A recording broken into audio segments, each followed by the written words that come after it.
Well, good evening, everybody. Thank you for joining us. This is the Spurs Diehards Tottenham Till I Die. And this is the show where we attempt to keep our heads while everybody else is losing theirs. We've got my co-host Adrian next to me. How you doing, Adrian? I'm fine, thank you. Looking forward to the show. Well, actually, that's a lie. I'm not really looking. I mean, how can you look forward? Every show we do is a loss, but no, I am looking forward. I do thoroughly enjoy the shows. Which it's all good. It's all good. Looking forward, maybe sometimes better than looking behind you. But we shall. We will move on, and we will try and make it as enjoyable as possible. We have returning regular Alan. How you doing, Ragnar's Madness? Hey man, I'm doing good. How are you doing, Drusilla? Oh, just absolutely living the dream. I've got an analogy that I feel like Tottenham are very much like a Jason Statham movie at the moment. It's basically going to be 90 minutes of bollocks. There's going to be 20 minutes that you kind of enjoy, but ultimately you should have done something else. And we have a new guest today with us. We have Mr. Steve Silver, Stateside Footy on YouTube. We've got his banner that we are going to be putting up. Mr. Steve, thank you so much for joining us. How are you doing? Not too bad. Good afternoon, fellas. It's good to be on, and I'm looking forward to it. I'm extremely grateful to be here and talk Tottenham Hotspur football. That's awesome. Yeah, I ran across your channel a few weeks ago when you had Dave from the Irish Hotspur on your channel. So this is how the Tottenham. It's how the Tottenham community works. It's very organic. Usually, one person bumps into another person, and before long, you're like me, and you're the cuckoo of Tottenham Hotspur, just flapping into other people's nests and laying a couple of eggs. So, it's all good. Just being a guy who was that kind of nerds out on Major League Soccer and the U.S. Men's National Team. It's having that little that secret love for Tottenham Hotspur football that kind of got me involved. So it's fun. That's all good. It's all good, and it's nice that Tottenham usually, for the most part over the years, have had one or two notable American players. So it's nice we got the American contingent. We'll say a quick hello to a couple of people in the chat. We got Blaine, always there, always committed. Appreciate you, sir. We've got Mr. Spurs, Graham GCTV. Hope you are doing well. We're going to discuss the Chelsea game, the fallout potentially of maybe some actions. We'll preview the Southampton game, and we're going to go over a couple of other bits and pieces. It looks like the Milan Paratici love affair is over before it even started. So, is there a chance that the Don makes a move back to Spurs? Does that put Langer's job? Does that make that a little bit untenable? Because I can't see them working together. Be interested to get your thoughts in the chat on what you guys think. But I guess we'll start off. We'll start off with Chelsea. I guess we'll go over the game in general, and then obviously there's the flashpoint, which I'm sure we probably have to cover. But Steve, we'll start with you. New guy, new voice. What was your overall thoughts on the game? First half, second half. Dissect it how you like. Well, I thought there was very good individual performance, especially from a work rate. But overall, I thought as a unit, it was extremely disappointing. One of my biggest questions coming after this match was whether or not they're 100% fully committed. There's only so much that Ange Postecoglou can do in training to set them up. At the end of the day, it's all about the players' commitment to go out there and execute. And when we're seeing laziness on the counterattack and even in the setup, it begs the question of whether or not these guys are fully committed in their abilities. I know that from a work rate standpoint, we saw a lot of good performance. I thought Jed Spence played well. I thought Dominic Solanke from a work rate perspective was actually pretty good. But outside of that, there was no ambition from the wing. And for the most part, I'm still trying to figure out why James Maddison, continues to drop down and almost play like a hybrid six position, getting caught on the touchline. But that being said, I just, it's a far cry, right? I mean, it's supposed to be an attack that is supposed to, be predicated on possession, high quality shots, and goals scored. And yet this team we haven't seen handball since the beginning of the season. So I don't know. I just thought overall it was a disappointment. Well, this is the team of the lineup. Obviously, Vicario in goal, then Udogie, VDV, Romero, and Spence in the back line. You had the midfield made up of Bentancur, Bergville, and Madison, with Son, Solanke, and Odegaard up front. Alan, did you catch the game? What were your initial thoughts? Oh man, yes, and I unfortunately caught the game. Yeah. It was well, look, I guess it was more of the same with Chelsea, because we're not going to Stamford Bridge. Tottenham is not that great at Stamford Bridge. We just don't have great results there. So it is more of the same. I went into the game, when I turned on the game, I didn't have my hopes up, because Chelsea are much higher up. They're much further along in their project. And unfortunately, I think the only player that I can really call out as looking like they really wanted to make something of the game was Lucas Bergvall. But other than that, I didn't see a lot of players playing together. I saw a lot of individuals kind of doing their own thing. They didn't look like a team. They really didn't. To me, and I sat with my little one, and he was kind of, I'm asking questions. He was definitely like, well, the guys in blue are really doing well. I'm like, yeah, the guys in blue are doing pretty well.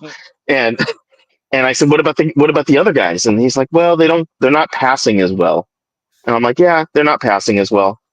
That's kind of been, that's been a telltale sign of our season, really, in the last 18 months, right, Alan? Wouldn't you say, compared to Spurs teams that we've seen in the past? I mean, even over the last 5-10 years, I would say that this batch just don't seem to have the pinpoint accuracy of passing that we've seen, from the likes of your Ericssons and in the past, and your Ali's, when that Pochettino team was pairing, they could usually put it on a dime piece, right? To cheer myself up, I was watching on YouTube old videos of the team when David Ginola was there, and then I was watching, when Gareth Bale was there, watching some Gareth Bale highlights and stuff, and when Harry Kane was there and stuff, and it's kind of frustrating, because it seems like there's no one player that really wants to grab the team by the scruff of the neck and pull them out of this hole that we've kind of dug ourselves into.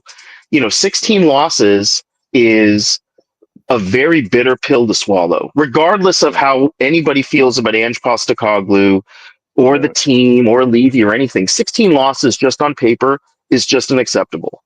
And it's hard. I really want the season to almost be over. I really do. I want the window to open to the summer, and I just want to get past this season, because it's been a bad one. It's really been a bad one. Adrian, I mean, based on everything that Alan said there, and Steve as well, let me just throw it this way. Given, and Ange Postecoglou has said over the last couple of weeks, once we get the players back, you'll see a better team. Now, my argument to that was that we were going to have to wait a little bit, because, you always see when players come back from injuries and they've been out for a while, especially the amount we've had and the positions they've been in. Do you still, is it too much to expect a cohesive unit yet? Do you expect more than you saw, or do you think we're on our way to something? What are your thoughts? Well, it showed yesterday with the goal. I thought actually Spence did some good things yesterday. I actually thought Udogie looked better than he has done, because he's been poor. He didn't have a pre-season friendly. He was lying on the deck when the ball touched his hand, when he scored in the first minute. He was and he was trying to rampage forward like the old Udogie. So that was good to see. There wasn't much good to see. But to me, when you come back from injuries, we know that Romero straight away improves us, because he progresses it up the field, and we know about Van der Ven's pace and all that. But then there's the sharpness and being game aware and all that. And that really showed with that poor goal we gave away. Because you had VDV too tight to Romero, and Udogie was too far split. And Udogie's not being in the greatest form. So, and usually if you're a Spurs fan, you'll blame the player you don't like out of those two, right? Because that's what normally happens. So I think there's that sharpness and that like awareness. It's like when you're not sharp and your brains, you don't make the best decisions like on the pitch at times because you're not sharp. You might be match fit. It comes. I'm not making an excuse.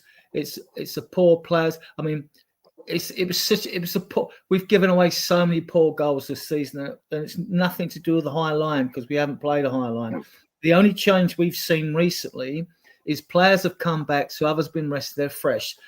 The only good thing I saw yesterday, really, apart from a couple of attacks, a few attacks down the left with Maddison linking up with Udogie and Sonny, which quickly faded to nothing, was the fact that we did have energy out there, we did press. But that's all we did. We huffed and puffed without creating anything. We had 2 shots on target all game, you know.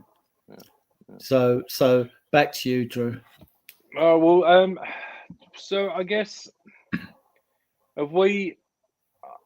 my thoughts are that even though the back line looked shaky at times, I think it's safe to say that with VDV and Romero, it still looks more solid than it has done with Archie, Gray, and insert another fit centre-back, whoever was there at the time. I don't know, maybe I'm clutching at straws. That looks like the strongest of a bad situation. Not really, Drew, because when you consider the whole of the season, apart from Liverpool beating us 6-3 at the Lane, no team's beaten us by more than 1 goal. Yeah, all right. Yeah, you make a fair point. So where's the biggest issue then? I mean,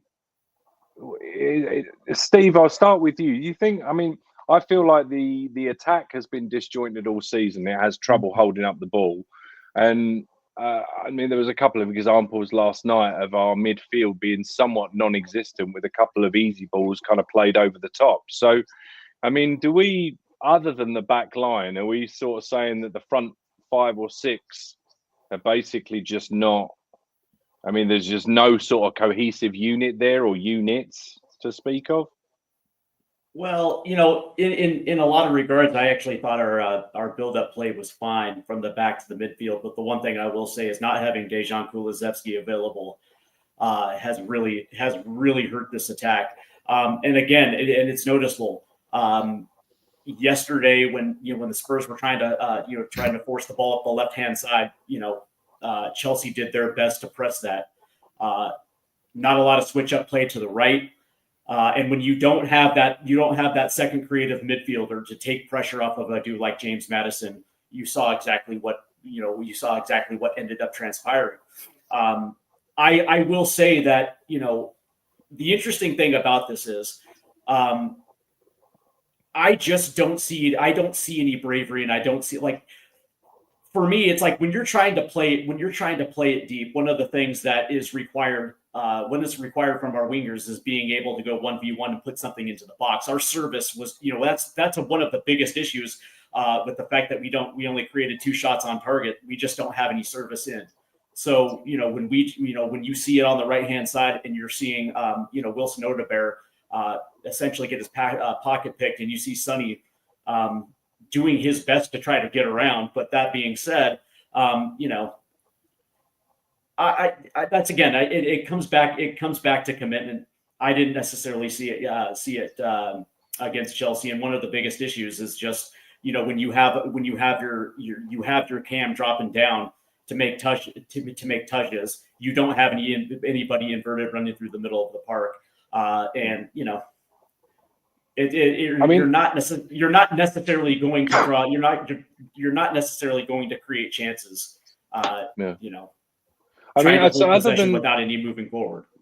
There was a couple of times where Berryvale sort of managed to break through the lines, and one in particular I remember where he got to the right-hand side and put in a half-decent cross that ended up going to the back post, and there was nobody there. But Is it a confidence thing? Because there were a few times where I remember, and this wasn't just this game. This has been a couple of games. I mean, Odebear's been fine. I mean, he's a young kid. I don't put too much. You can't put too much on these kids' shoulders and expect them to be, the finished article, the savior of the football team.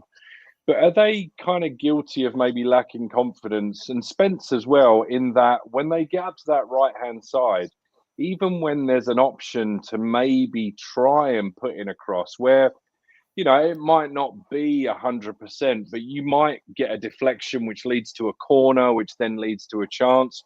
But there seems to be a lot of moving backwards and going back in field. And is that a lack of confidence? Is that a lack of ability? Is that a lack of coaching? I mean, where is it a combination of all three? Like, what do you? I mean, do you agree with that? What are your thoughts? I would sit there. I would say it's a lack of confidence. And how many times have we talked about Brendan Johnson not being confident to take on his defender 1v1. Sonny tries to, but then he slows down and gets caught. He gets caught. One of the biggest issues is when you're watching back passes and watching them switch up from the right to the left or left to the right and try to work their way up. You don't see confident runs. You don't see Brendan Johnson or Odebear for that matter on the right side, not the left side. Go 1v1, take it to the touchline, and try to play something in. It almost feels like they're scared. It almost feels like they're scared to make that play. Yeah, which is kind of ironic, being as we keep on getting fed these lines that Ange Postecoglou won't blame us for anything. We just have to play our football, go out there, he'll take it on the chin. So if that's the case, why won't you take a risk? So, I mean, as I mentioned earlier on one channel, that we don't seem to know what to do in possession, but we have trouble closing down teams, and we seem to be pulled apart out of possession. So I just, Alan, what are your kind of thoughts on, I guess, the overall, is it confidence of the team, the cohesiveness, I mean, the lack thereof? We play this horseshoe style football. We like to take the ball back into our area, our half, and kind of move the ball around in a horseshoe. And it's just not exciting to me. I think you're right. We spend a lot of time. Let me ask you this quickly, because I thought the horseshoe football thing was like the defensive Mourinho Conte sort of football. Weren't we fed new, exciting Ange ball? We were. But I think with Ange ball, I don't think we've seen enough of what Ange ball truly could be on any consistent basis that I could feel confident that this group of players could execute it. They're good players. That's a valid point. Yeah, that's a valid point. Yep. I just don't. They've had more than a season to execute Ange ball, and we can't count on Ange ball. In fact, I think Ange has gotten to the point where I think he's letting the players do other things. Suddenly, like Vicario yesterday. Count on Ange ball. Yeah, right. Well, that's just it. He can't count on his style of play, because I don't think the players. I have no idea. I don't want to speculate, but we're not executing his style of play on a consistent basis. That's a big problem. And could it be that they're not good enough to execute that style of play?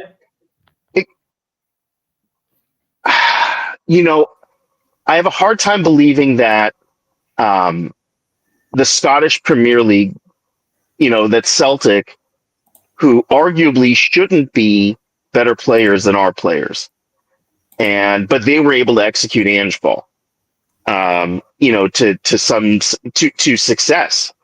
In other leagues, if he's able to get them there, if anything, any style of play can be done. It's horseshit. That's right. Very good. If any style of play could be done, it should be able to be done in the Premier League. In the English Premier League. That's where you would assume all the polish is on. Everyone has seen pretty much most of the styles of play and can conform to whatever the manager needs. But for some reason, over the course of almost a whole season plus, we haven't seen it on a consistent basis. So I don't know if it's necessarily just the players. I have to attribute some of that failing on the support coaches. It's got to be, because I can only put so much on the coach. Any coach. I'm not thinking Ange and the politics of Ange. Just in general, the head coach is only as good as his coaches. He's got set piece coaches, he's got offense coaches, defensive coaches, he's got goalie coaches, he's got all kinds of coaches, but none of them are able to get all the players on the same, playing from this, reading from the same hymn sheet, right. And I think there's sort of been question marks about that I don't know if it's been all season or since Ange has been there, but I mean, Adrian, what do you make of the coaching situation? I mean, I know you've spoken about the amount of coaches that we've got on the payroll. I mean, are they good enough? Let me rephrase that. Right? Is the problem? To Steve's point earlier, is the problem that the players aren't good enough for the coach, or is the problem that the coach has reached his peak and has been found out by the league? Which one is it as a percentage? You can be 50, 60, 40. I think we've had worse performances before players were coming back than we had against Chelsea yesterday. And you've seen energy return. I just think with the results and the inconsistency this season, I just think there's a big confidence issue. But I believe the players are still behind the manager, because when you're in a cup competition, you can win something, you're going to be behind the manager, right? So they will be. Might see something different should we go out, right? But no, and I'm not a subject of that. What gets me when fans talk about leaders, we don't have enough leaders in the squad and all that. To me, I've always said there aren't enough aggressive players in the squad, because aggressive players are winners. And if you motivate you need someone on that pitch to motivate you to be on the football pitch and play for my club, then fuck off out of my club. If you need to motivate yourself, then you can't. Then get out. No, get out. What are you doing at my football club? If you can't motivate yourself, what you want your lead captain to do is to say, come on, lads, bit more effort, blah, blah, blah, and all that. But the captain can't go running around to 5 or 6 players are off their game and start having a word with the rear. You can have a word at half time, but that's about it. And as regardless systems go, then again, we make excuses for players, don't we? Like, these players would have come through academy levels at 6. Well, at the club, I think it's not illegal to start an academy until you're about 9 or something like that, right? For good reasons, right? Something like that. So they'd have come through different levels of academy playing football, playing all sorts of systems with coaches. So when they say this player can't play this system or that, they should be able to play multiple systems, in my opinion. And we should stop making excuses for the players, because this isn't all down to Ange. I mean, we know there's problems higher up in the and all that, but this isn't all down to Ange, Mm-hmm. I mean, these players have not taken up. They've been inconsistent. And I've said the biggest problem with this team all season, we all know, any of us that have played football, and I was a crap right back, right, is that, like, you have to win the midfield battle. Most games are won and lost in midfield, unless you play long ball football, something like that, or you get lucky, right? Yeah. So when no one's moaned about our defenders, although we've let in a lot of poor goals this season, because we know those players are quality, and but midfield, that's the link between the defense and the attack. Where is it this season?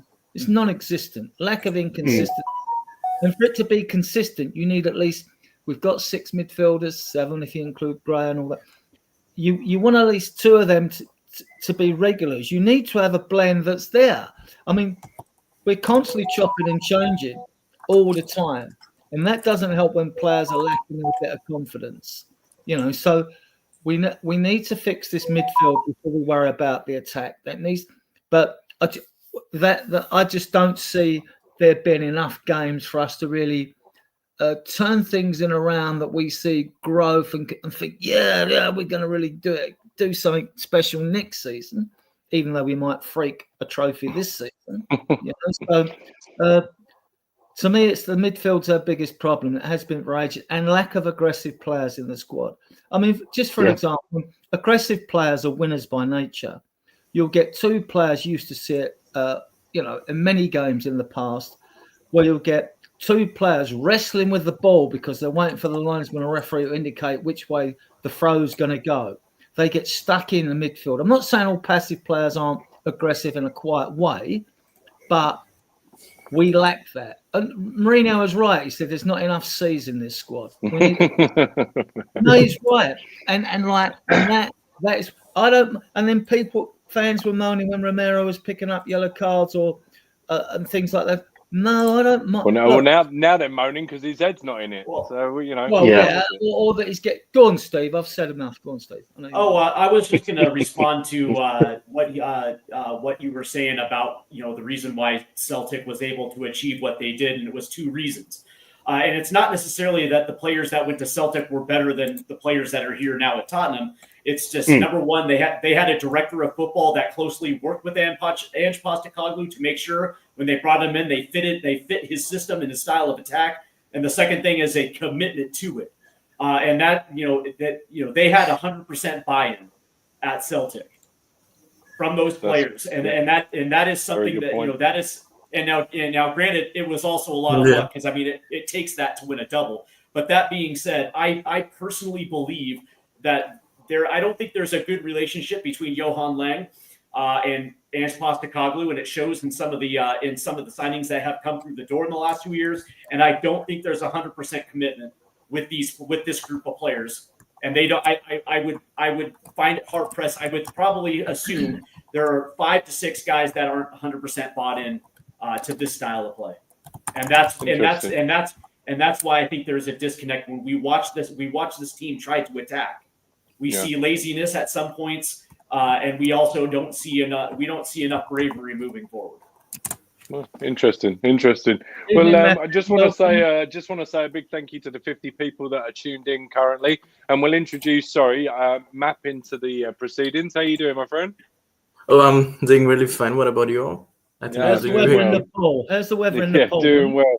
Well, I don't know if you heard that last question was basically asking, sort of last night in mind, what you felt the worst part or the parts that need the most work in the squad were.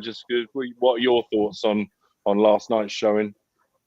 Yeah, I didn't watch the game that closely as I was a bit frustrated with the game. When we considered that second goal, I decided to switch my TV off. Then I later found out that it was ruled out. Then again, I switched it on. So that was the case with me. So yeah, I think overall the game was a bit poor. I think player didn't show up much of a fight. I think tactically we were exposed at the back, and game was a bit lackluster from our point of view. But I think there were a few good signs from Bergvall and few players, but I didn't think these players stepped up on the occasion for me. I feel that. Well, we'll start. We'll go through what we like to do. We don't usually do number ratings on here, but we do touch on the players and just touch on their performances and stuff. So we'll start with you, Alan. What did you think of Vicario? So, look, I'm frustrated with the team in general, just, overarching frustration.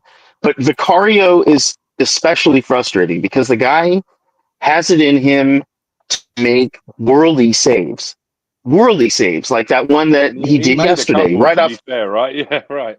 Yeah. Well, there was one in particular. I remember he got a tip of his fingers on it, hurt himself in the process because he hurt his hand. It was a really hard shot, and it just went on the outside of the bar. Just to the other side. He has it in him to be amazing, and then the moment he has control of the ball, it's like deer in headlights. And I don't know what it is. He had all this time during injury to go. I don't know if it's a mental thing or whatnot, but his distribution is still bad. I noticed that he's even taken to kicking the ball long, which he didn't used to do. Vicario was very much a play out from the back kind of goalie, and then suddenly now he's kicking the ball long. I think I don't know what to make of it. I guess if someone can make those kinds of saves, I hold them to a high standard, and then when I see them do stuff on the ball in their distribution, I'm like, well, I just don't understand. Such a juxtaposition here. The guy doesn't know what he's doing when he has the ball, but to keep the ball out of the net, the guy's amazing. Yeah, there were a couple of moments that I saw, especially that pass out to Romero, where he just absolutely leathered it to him. And he was about 20 yards away, and he sent it to him as if he was trying to send it to the moon. And then afterwards, he's apologizing. He did look a little shaky right from the off. And to be fair to Vicario, I think he's been, since he's been back, to be fair, I think we can all sort of say that he's been, it's been good to have him back, because I think it was just at the moment, I think it's a little bit of a step too far for him. But I certainly know what you mean. He does have moments where you do wonder. And I think his passing out from the back and his decision making as to exactly where to pass at times can be a little wayward. Adrian, I've never known a sorry. I've carry on. In my time as a Tottenham fan since 2011, I've never seen a goalie. Maybe what's his name? But generally speaking, the Lloris and Vicario, they're both just abysmal when it comes to the distribution. So it's business as usual for Tottenham when it comes to distribution. 12 years of a lack of distribution. Awesome. Yeah, pretty much. Adrian, what are your thoughts on the Udogie Spence left back, right back scenario? Were you surprised that Porro was dropped, or did you think? I was pleased to see Spence start instead of Porro, because Porro has gone back to his old days of being, when he first came in, of being very suspect defensively. So then you start thinking, well, okay, it's all right at home games, with the crowd behind us so much when you're playing, but away games, he is a concern. He is a concern, Porro.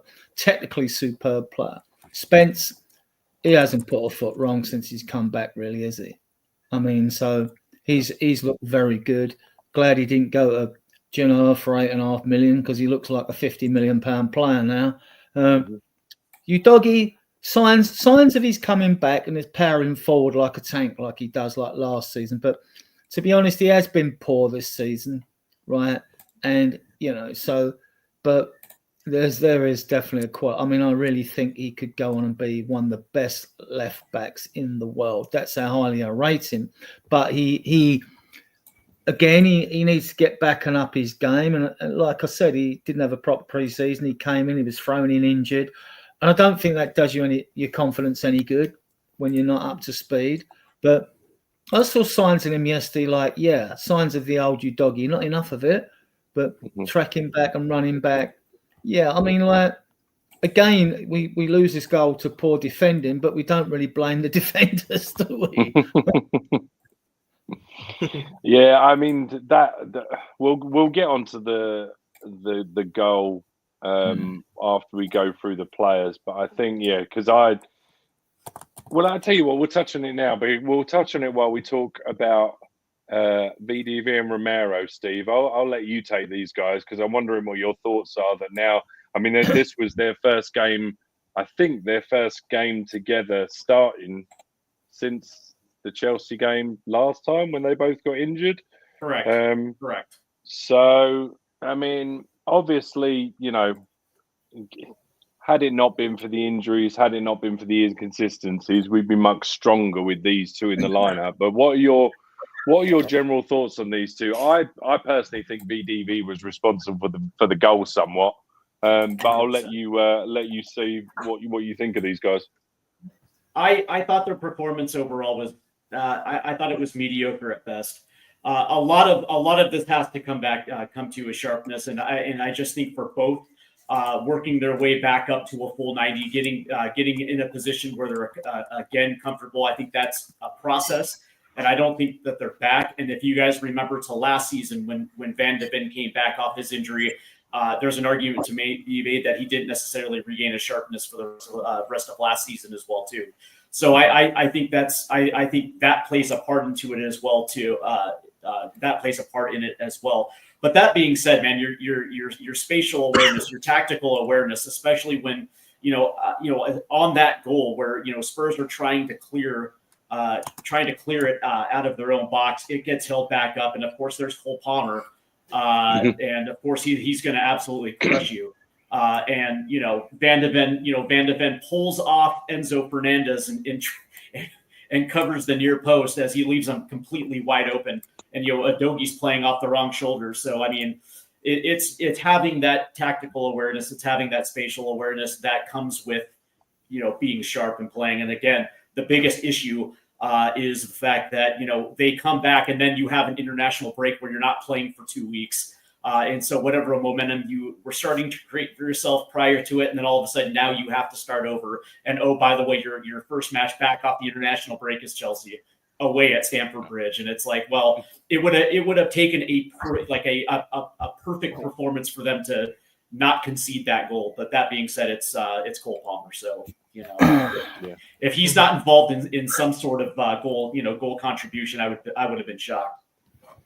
Yeah, no, it's fair play. He does have the ability to, especially against us as well, especially the mauling we took. He just he seemed to pop up in the right place across the pitch all the time. And last night, it just would be that he's coming back from injury, and he wasn't as good as he had been recently, but you still saw flashes and moments where he just drifts into the right place, and he's just got a wand of a foot, and he can just put it where it needs to be. And just to the defending thing, I think it's been a constant issue with us as a unit. Everybody's shifting over a little bit too far. Like, Romero's even too far because he's got his man behind him, which is why VVV then goes across.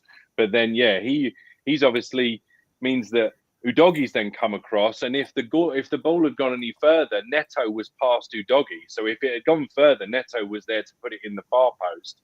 And it just turns out, you're sitting there and you watch your 6'4" defender cover your 6'2" defender. Meanwhile, they lose the 5'8" guy, one of the smallest guys on the pitch, to power the header home, and you're just left kind of head in hands, really.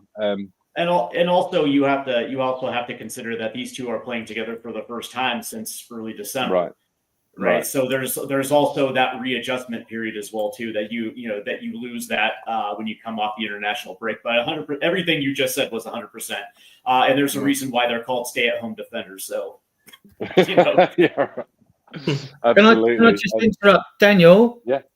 If I'm going to post. People say you shouldn't do this. I'm going to post my mobile number in the chat. If you can give me your details, I'd like to get you on the show. I'd also, because you're a good fan of the show, I'd like to make you a moderator as well. Okay. So. All right. How does he embarrass the club anyway? Sorry. Yeah. Who's that? Oh, the guy Archer in the chat. I was thinking out loud. I apologize. Oh, gotcha. Yeah. So the midfield mapping, Bergvall, Benjamin, and Maddison. I know you said you're sort of in and out watching bits and pieces of the game. Was there anything that took your eye? Anything you hated? Any thoughts at all on these three? Yeah, I was a bit frustrated with our midfield. The way we couldn't retain the ball at all. When Chelsea pressed our midfield, they couldn't keep the ball at all. Especially Bentancur, he couldn't find Maddison where he was playing behind Solanke. He couldn't find him. And I think Bergvall, he linked well with Maddison sometimes. They were good patterns of play. But I think Maddison was a bit anonymous. I think, he gave the ball away a hell lot in the final third. He got himself into good positions. I felt like that where he could cross or where he could find that pass. Where at that one moment where Solanke was in the box and where Son was about to make a run, I think he gave the ball away straight to Chelsea's full. I was really frustrated at that time. And I think Bergwell did some good stuff, and he did some okay stuffs. And I think Bentancur was better. I think our midfield needs to be operated into a new one. I think our midfield is quite poor. We need a new midfielders. I would only keep Bergwell amongst them and Bentancur. When Bentancur Right. plays for Uruguay, he looks really good. Like Mhm. it makes Valverde look bad when he plays alongside with him. Like I don't know what happens with him when he plays for Spurs. Bentancur is a good Yeah, player. I've said for the last few weeks, I like Bentancur, but I think if he was really the midfielder that everybody thought he was when he was able to leave, Juventus, if he was really that kind of midfielder, he'd have gone to Bayern Munich or he'd have gone to Real Madrid or he'd have gone to Barcelona. If he was really a linchpin midfielder, I mean, he won 3 Scudettos, but the more and more I see him, the more and more I'm thinking that was in spite of him being in the midfield as opposed to because he was in the midfield. But that might be being a little harsh. I'm not sure. Yeah. I think our midfield's suffering, and especially with Vicario, when you talked about it a little bit earlier, I think he's suffering from the jitters a bit. He can still pull off the saves because that's what he's to do. But some of his distribution has been nervous. It's just been nervous. And I think the teams are nervous. And I think, especially if they know it's an important game going to Chelsea. I know we don't get there nothing. I was at best, I was thinking we'd get a draw yesterday. At this time of the season, the way we're playing, the consistency, although we've still got to play Liverpool, you don't really want to be playing Chelsea or Liverpool, do you? So it's just that. It's just a sense of jitters and confidence in the team. I think that's the big thing, I also think that not having Kulusevski is really hurting this midfield. When they were at their best this season, they had 2 high roaming 10s with Kulusevski and Maddison, and it allowed Betancourt to play a little bit higher. It allowed Van de Ven and Romero to have an even higher line. That just allowed them to do what they do best, which is hold the ball up and make passes in. And not having Kulusevski and trying to rely on Betancourt to potentially be an 8 or a guy like Bergwall. Steve, isn't that the problem though? Especially against a team like Chelsea. Steve, isn't that the problem though? We now say we need to rely on Kulusevski. We should have more than one Kulusevski in the team, though, shouldn't we? This is our problem. We're sure. When he ain't playing. Look how much we missed Solanke when he was out. We had nothing in the middle, right? Same old, 100%. Same old. And it all stems from not doing enough work in the summer and the transfer window, doesn't it? Yeah. Carry on, Steve. Sorry, mate. And 100%. Yeah, I mean, number one, you should rely on Kulusevski because I think he's our best midfield player. But I'm going to say it right now. If Spurs get an offer for James Maddison in the summer, they should take it because they can do awfully better at that position than James Maddison, who picks and chooses when he wants to show up.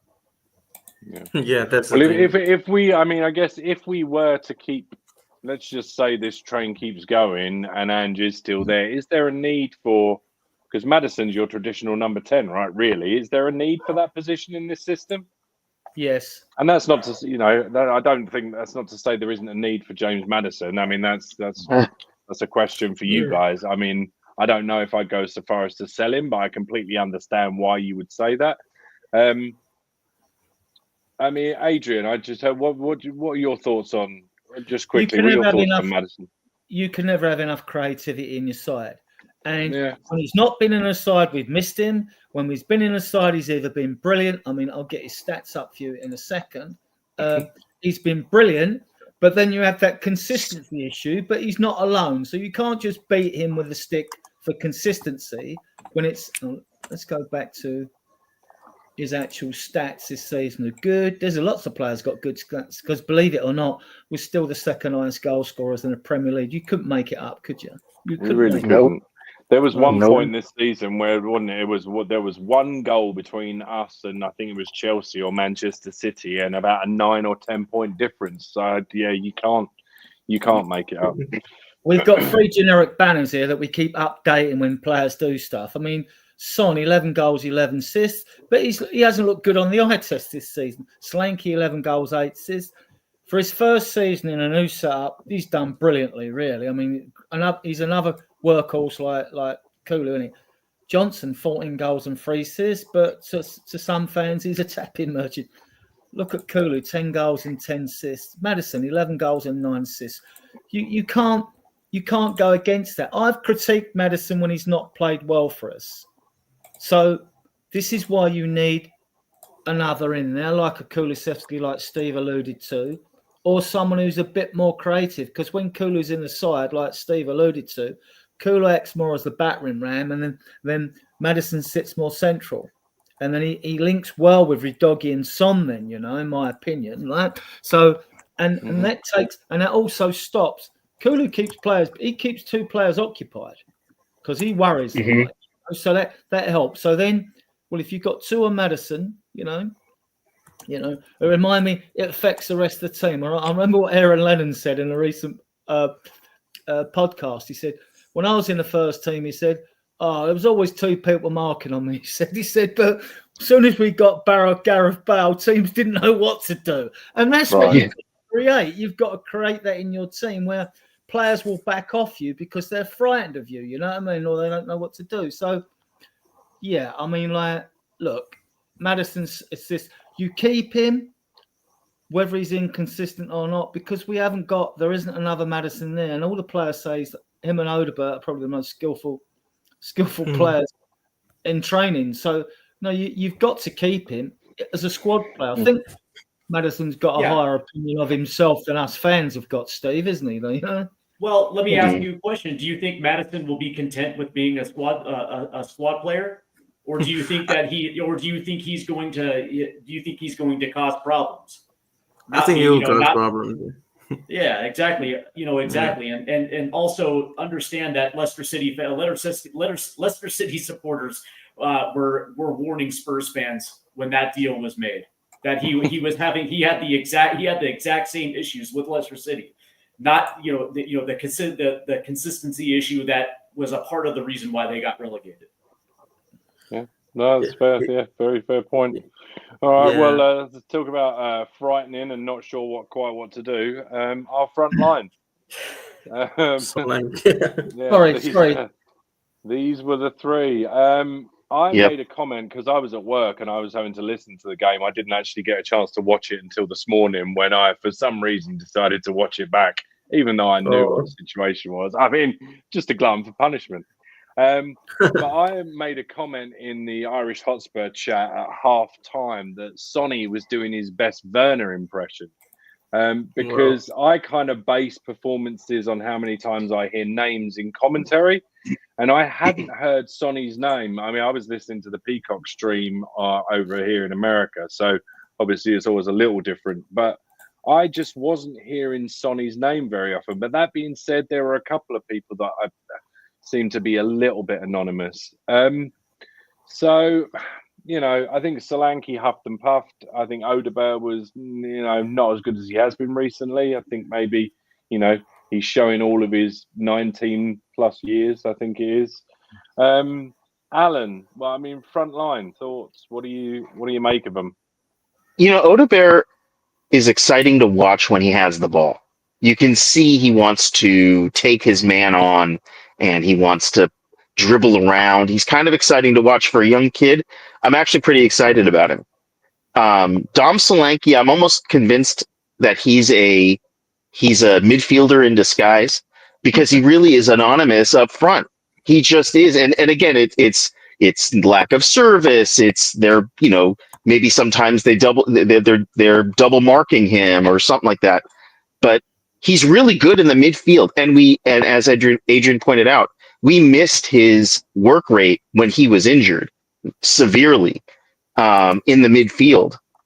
But he's really good in the midfield, but fairly anonymous up front. But unfortunately, he is an upfront player, and so I'm starting to feel like he needs to up his game a little bit. And Son was just anonymous. I mean, Drew didn't hear his name because he really didn't do a whole lot. I thought there was a corner kick that he kicked to the near post. Sonny was, in my opinion, has never been amazing at corner kicks. I remember we used to have Christian Eriksen taking our corner kicks. And then Sonny used to do it sometimes too, but he always went for that near post and it never works out. he put in one good cross that unfortunately whiffed. No one was there to receive it. But man, we need to work on our front line. We don't have that killer instinct. We need someone that smells blood in the water and puts the ball into the back of the net. You know, we need that killer. You know, some teams have that player that is just a killer. They are a closer, you know, and as we all know, coffee is for closers only. So brilliant. All right. I don't know. I don't know if it was Mark Cucurella at left back for Chelsea or if it was Wilson Odegaard. I don't know. I think he passed the eye test off the left and the right. I don't know how you guys feel about that. I think Odegaard is far more comfortable coming off the left than he is playing the right. Oh yeah. I think that was somewhat evident yesterday. But that being said, you know, outside of Sonny's shot on goal, you're absolutely right. He was 100% anonymous yesterday. But that being said, man, I have to say it, man. I'm a Seliki truther. I like his work rate, and I like his. So do I. I like the fact that he's got an engine, and he's, you know, out of the guys that I saw yesterday, he was the only one that was committed to going, you know, committed to going forward after his pressing duties. So I don't know. I think Solanke, there's a reason why he was able to score as many as he did last year at Bournemouth. I think a lot of that has to do with the fact that they were able to provide him service in areas where he likes to be in the box. Sure. You think the first touch is just rustiness? Because, I mean, there were a few times when balls went to him and he just didn't seem to be able to make things stick.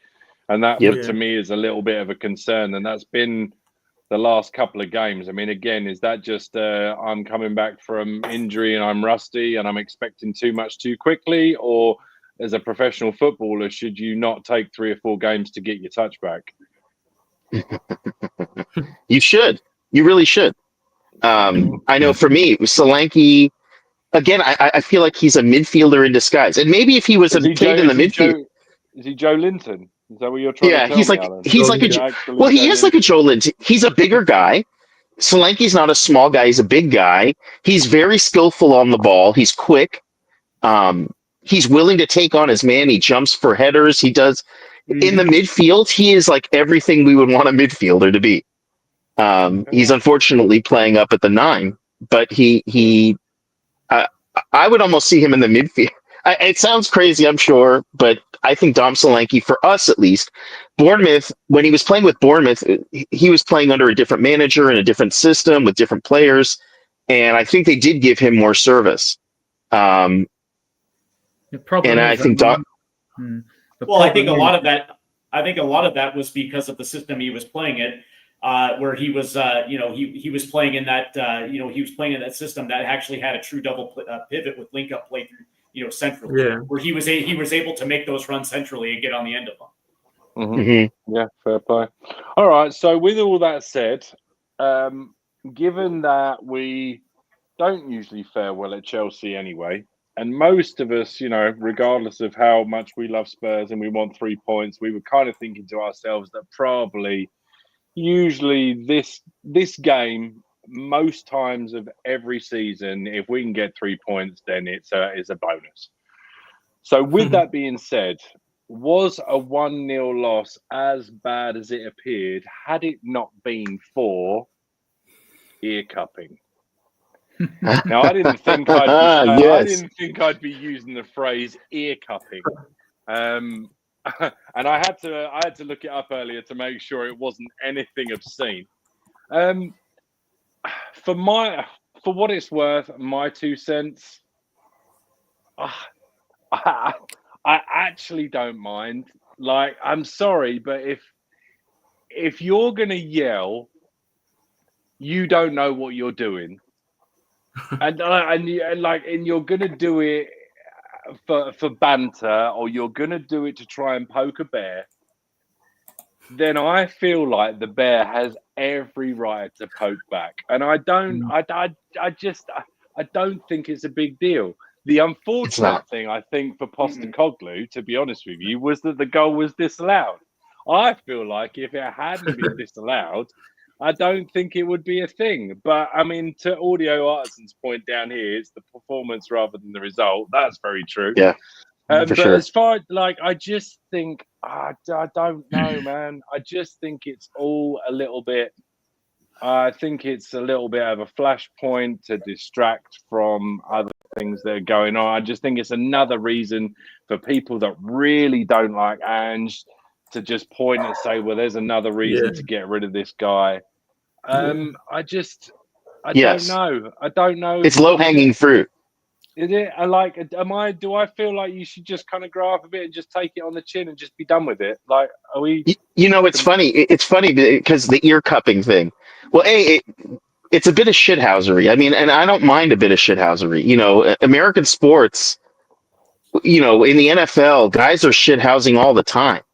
You know, after every play, they're walking off, they're doing their thing, and the coach could do it too. Look, at the same day, what kind of fell under the radar, I think, was Jose Mourinho, who, if Jose Mourinho did the ear cupping, would anybody say anything? Probably not. And Jose Mourinho, I think in the league that he's in, didn't he punch another coach in the face or slap them in the face or something? I'm serious. He did something. He pushed the guy. He gouged somebody. I think it was the Real Madrid Barcelona one when he poked somebody in the eye.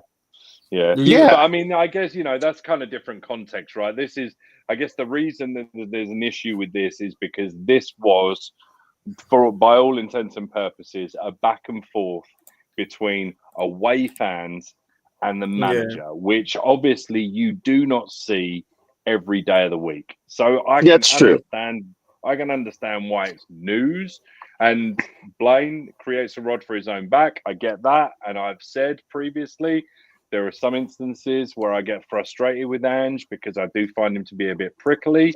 But the flip side of that, if I stand back and take the 30,000-foot view of it, I also understand why he's prickly sometimes with journalists, because they ask dumbass questions. Like, some of these questions are so stupid. And I made the point the other week, like, and he made the point, you know, somebody that's been doing something 25, 30 years to be questioned every week. And I suppose I'm saying I understand it a lot, but I get it. You're going to ask those questions because you're a journalist. You're going to ask those questions because, you know, for whatever reason, be it injuries, be it coaching, be it the club as a whole, be it the squad, things aren't working, even though you keep saying, just wait, they're going to work. So I get it all, but, you know, I don't know. I just think it's not often you see a back and forth between manager and fans, but by the same token, I mean, Steve, is it just a flashpoint and people are honing in on it because of the result? Like, if that had been the turning point of the match and we'd have ended up going on and, you know, winning 2-1, would this still be a flashpoint, or would they all just be a bit of banter? No, of course not. You know what this is to me is trolling, and I'm all for it, right? That's the I like to see it, right? Because, you know, for the most part, you know, Ange has been non-confrontational when it comes to supporters since his time at the club, and especially this year with all, you know, with everything that's been going on from pressure from up in the owner's box to the injury situation and to the constant criticism from the media and the fans. I can understand why, you know, Ange would have would break personality and do something like this. It's just like, listen, man, I've pretty much taken it all season long, and you know, it is what it is, and I'm all for it. I like it because at the end of the day, I mean, you know, he's going to defend himself at every turn. This dude has confidence in himself, and you know, when you're being verbally abused by your own fans, it's going to end up with you doing something that's essentially going to, you know, piss everyone off. So, but I'm for it. But people are pissed off anyway because 16 losses. I mean, it's been a tough season. Yeah. As a fan, we've taken there's really not much we can do. We can't really, as fans, you can't really affect too much on the field unless you want to start making a nuisance of yourself. And there's not much other than rooting for a team and hoping they win. And when they take a battering like we've had all season, the fans are bound to, and Ange has got to understand, regardless of his tactics or the politics of Ange, if you just look at it on paper, 16 losses, the coach is going to get stick for it. And they got to have a thick skin enough to be able to handle it in any sport, in any situation, at any level. 16 losses is just sort of unacceptable. I definitely agree with you. And if this was just based off a result, okay, that's one thing. But I think this is built up hostility that has happened over the course of the season that reached its apex, and Ange just decided to do his thing. So I don't know, man. For every action, there is a reaction, and Ange gave you a reaction that maybe you don't necessarily like, or maybe certain fans take offense to it.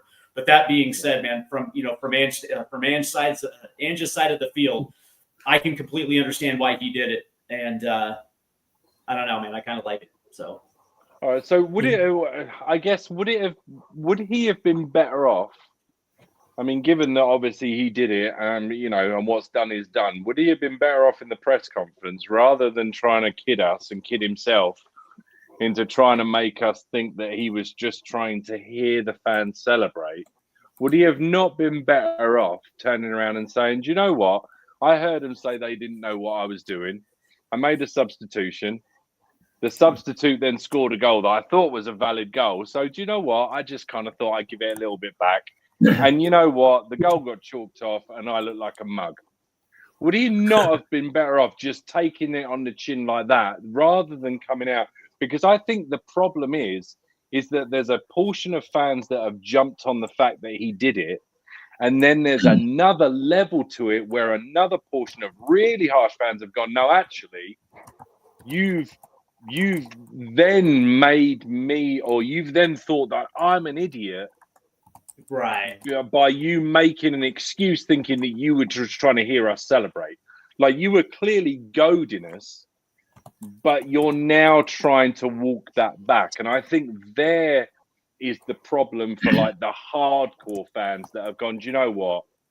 On top of it being enough anyway, like that's really like drawn the line. Like they're not like they weren't done anyway, but they're really done now.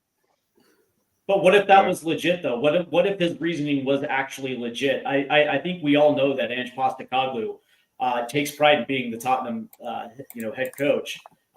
He loves being the head coach at Tottenham Hotspur, right?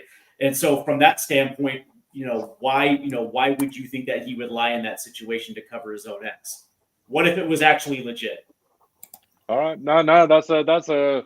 I'm just like, I'm playing devil's advocate. I'm just asking. Yeah. No, I like that. I mean, I enjoy it. It makes for good conversation. And to be honest with you, I've seen a couple of the videos, and to me, you can take it both ways. Like the context, you can look at it and take it both ways. I think it's very, very interesting that you put that kind of twist on it.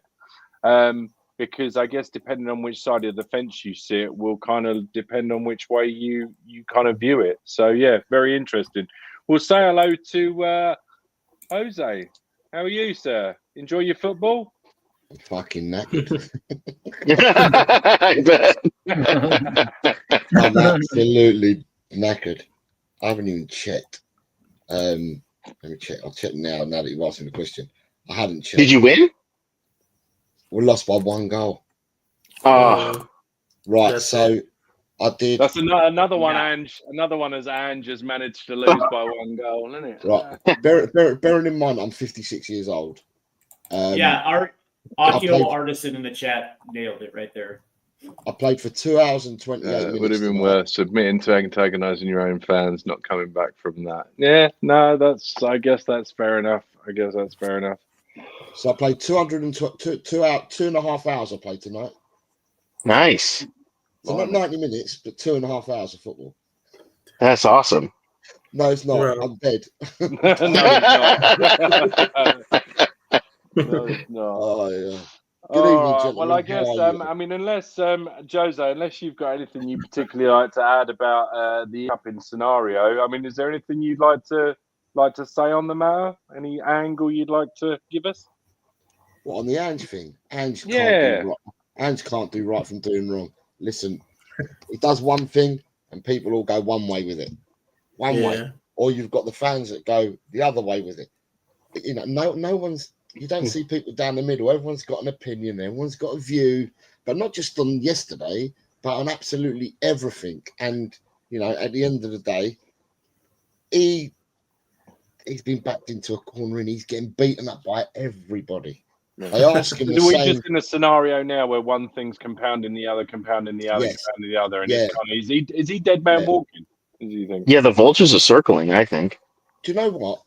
Right, you can call me whatever you want, lads. Right, but my thoughts are right. Today, I've been working all week, so I've hardly seen anything. I've not looked at any social media or anything at all. So I'm relying on what other people have been saying. And I did my show earlier, the prediction show, and when I was doing it, there was people that were talking about Paratici now not going to Milan, or something's happened. It's broken down. He's Yeah, not going. apparently some legal Yeah. issues have come up, and they've basically, I don't know if they've been told that they can't, or whether they've just decided that we're going to back away just because from a media perspective, it just doesn't look good us, fraternizing with a guy that basically used to do dodgy dealings. So we're just going to be like, yeah, thanks, but no thanks.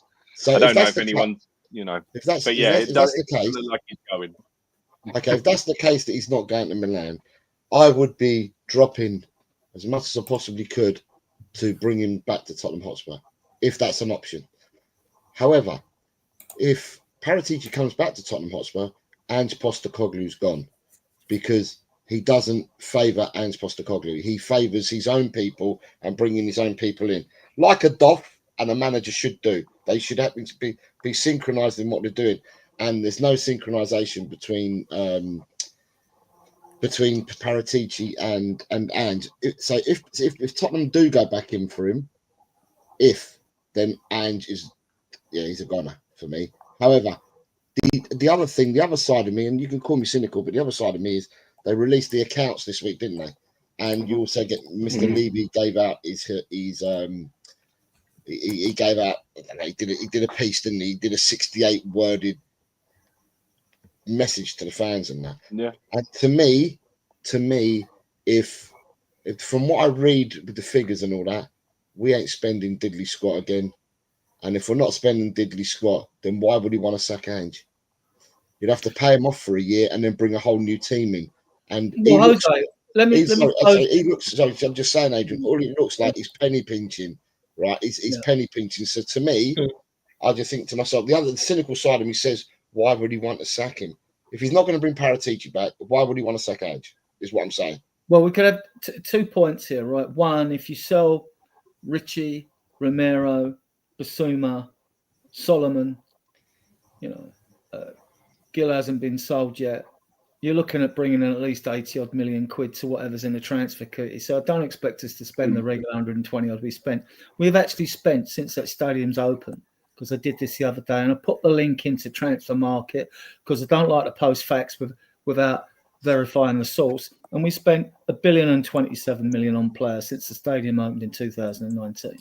Right. Wow. So it's not that we haven't spent money or we won't spend money. But with Ange, though, Jose, I mean, put this to all of you in the panel.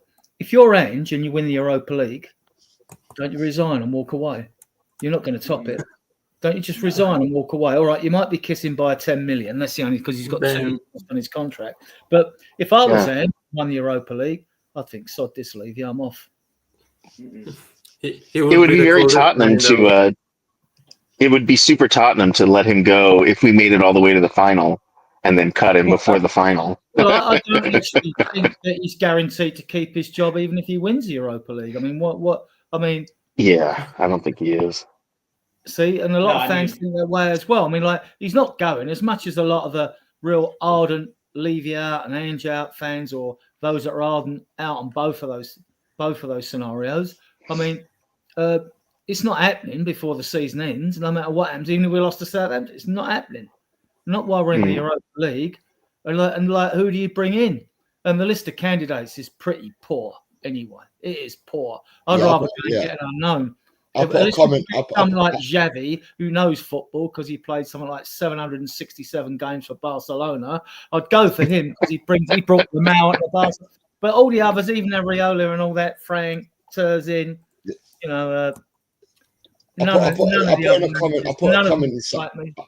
a comment in somebody else's stream yesterday and said, if Tottenham's list is any of them Premiership managers, then it's not worth it. Not worth it, because none of them managers would come and improve our side. They wouldn't make us into winners. None of them managers that we've been linked with would make us winners. The only manager for me that can do anything, because I know that he's worked with kids and stuff like that, and he's got, you know, he's got nothing to lose, would be someone like Xavi. And someone like Paratici would favour someone like Xavi. But all your Areolas, your Franks, your Silvers and all that, they ain't upgrades. Honestly, they really aren't upgrades. So I'd rather take a chance on an unknown. I mean, Pochettino was an unknown when he come from Southampton, really. He was a gamble. He wasn't first choice. Sure. I mean, I'd rather... Surely there's got to be good managers in South America and Argentina or Brazil. But what I'll say to you as well, to the panel is, right, I keep hearing this. So many people say, yeah, but you're getting a manager ain't got Prem experience. A manager ain't got Prem experience. Right, go through it. Glasner's gone to Palace, didn't have Premiership experience. Frank went to Brentford, no Premiership experience. What bloody manager has had Premiership experience? Hertz has gone to Brighton. None of these people have got Premiership experience. The teams do their homework, take a punt, bring the manager in. None of them have got Premiership experience, though, and they turn out to be... Klopp didn't have Premiership experience. Guardiola didn't have Premiership experience. You know... True. All the managers, they don't have Premiership experience nowadays. So, you know, people say, yeah, but they haven't. I just find it a feeble excuse, because all managers come from other leagues at the moment. But Spurs fans, their DNA, those are old enough like me, the DNA is you want a manager, first of all, it's traditional with this club to play attractive attacking football. That's the first option. But now, because we've got the best crop of academy players that I've ever seen, having watched all the games last year that they played, right, and we're in a final next Friday. The under-17s are in a final against Charlton next Friday in a League Cup. You want a manager who's going to bring them in and not frightened to put them in the team and try it. Whereas most managers are more worried about keeping hold of their jobs, and they're risk averse.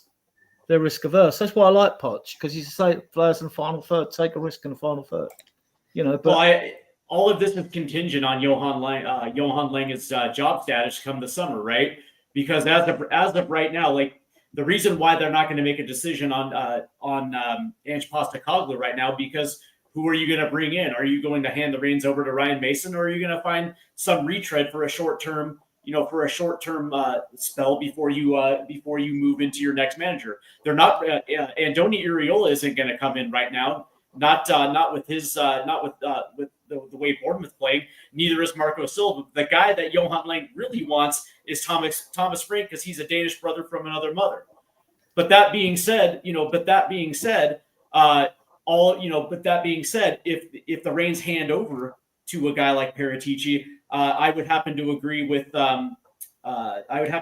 you that he's going to want to bring in his own. He has his own profile of what of a manager that he feels like he can work with, right? So a lot of this is contingent on Johan Lange and whether or not he's going to be around. And quite frankly, he probably should have been fired. He probably should have been fired after this last winter transfer window, when he bungled not one but two potential signings, and it took Ange Postecoglou to convince Matisse Tell after Johan Lange couldn't convince him, Daniel Levy couldn't convince him. For me, right there, and then of course when you bungle an easy layup like Randall Kolo Muani, who decides, nah, I'm good. I'm gonna go down and play for Juventus. That right there was enough that I needed to know that, he probably should have been let go right after that point. Yeah, you're talking about, Adrian, you talked about you think we're going to raise this money. I don't see us raising any money for these players with Langer, because Langer can't purchase and he can't sell, because Langer hasn't got the networks. And Lang does nothing for me. He's done nothing. Scott Munn does nothing for me. So at the end of the day, if you bring back, if Paratici comes back, if he were to come back, right? Paratici sat on the board when he was at Tottenham before he got his sanction. He sat on the board. He was the footballing director on the board. As soon as Paratici went or stepped down or whatever and became a contractor, they brought Scott Munn in. But Scott Munn is a spreadsheet merchant. He's not a footballing man. So for me, if you're gonna bring Paratici in, then Langer and Munn can't be there. And obviously he won't have we will bring money in because Spurs fans have a habit, and I don't blame them for thinking that way this season. When we're looking at some of the players, oh yeah, they're all rubbish, they're not worth a penny, right? Well, I mean, you could look at Basuma, who I want out of the club, right? Now we'll look at that from our perspective of what we've seen this season. But from Palace, who are interested in a player, there's one on record of being interested in a player, and that they see it as from a different angle to us. They see what the player is, how skillful he is, blah blah blah. It's been lightweight for us, but and they'll pay 20-25 mil for him because you can't get a midfielder that cheaper that's Premiership proven.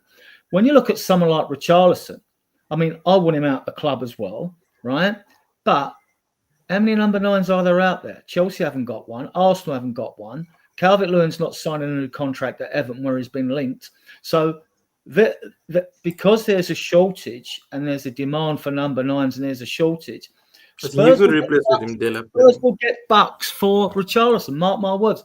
If you went to Saudi, obviously, to get a lot more, but they'd get 40-45 million for Richarlison just because there are no strikers out there to buy at that value. And so there is demand, but I get it from our perspective as Spurs fans. We think he's rubbish. We'll be lucky to get 20 mil for him, or we'll only get 10 mil for Basuma because he's in the last year of contract. Don't believe it.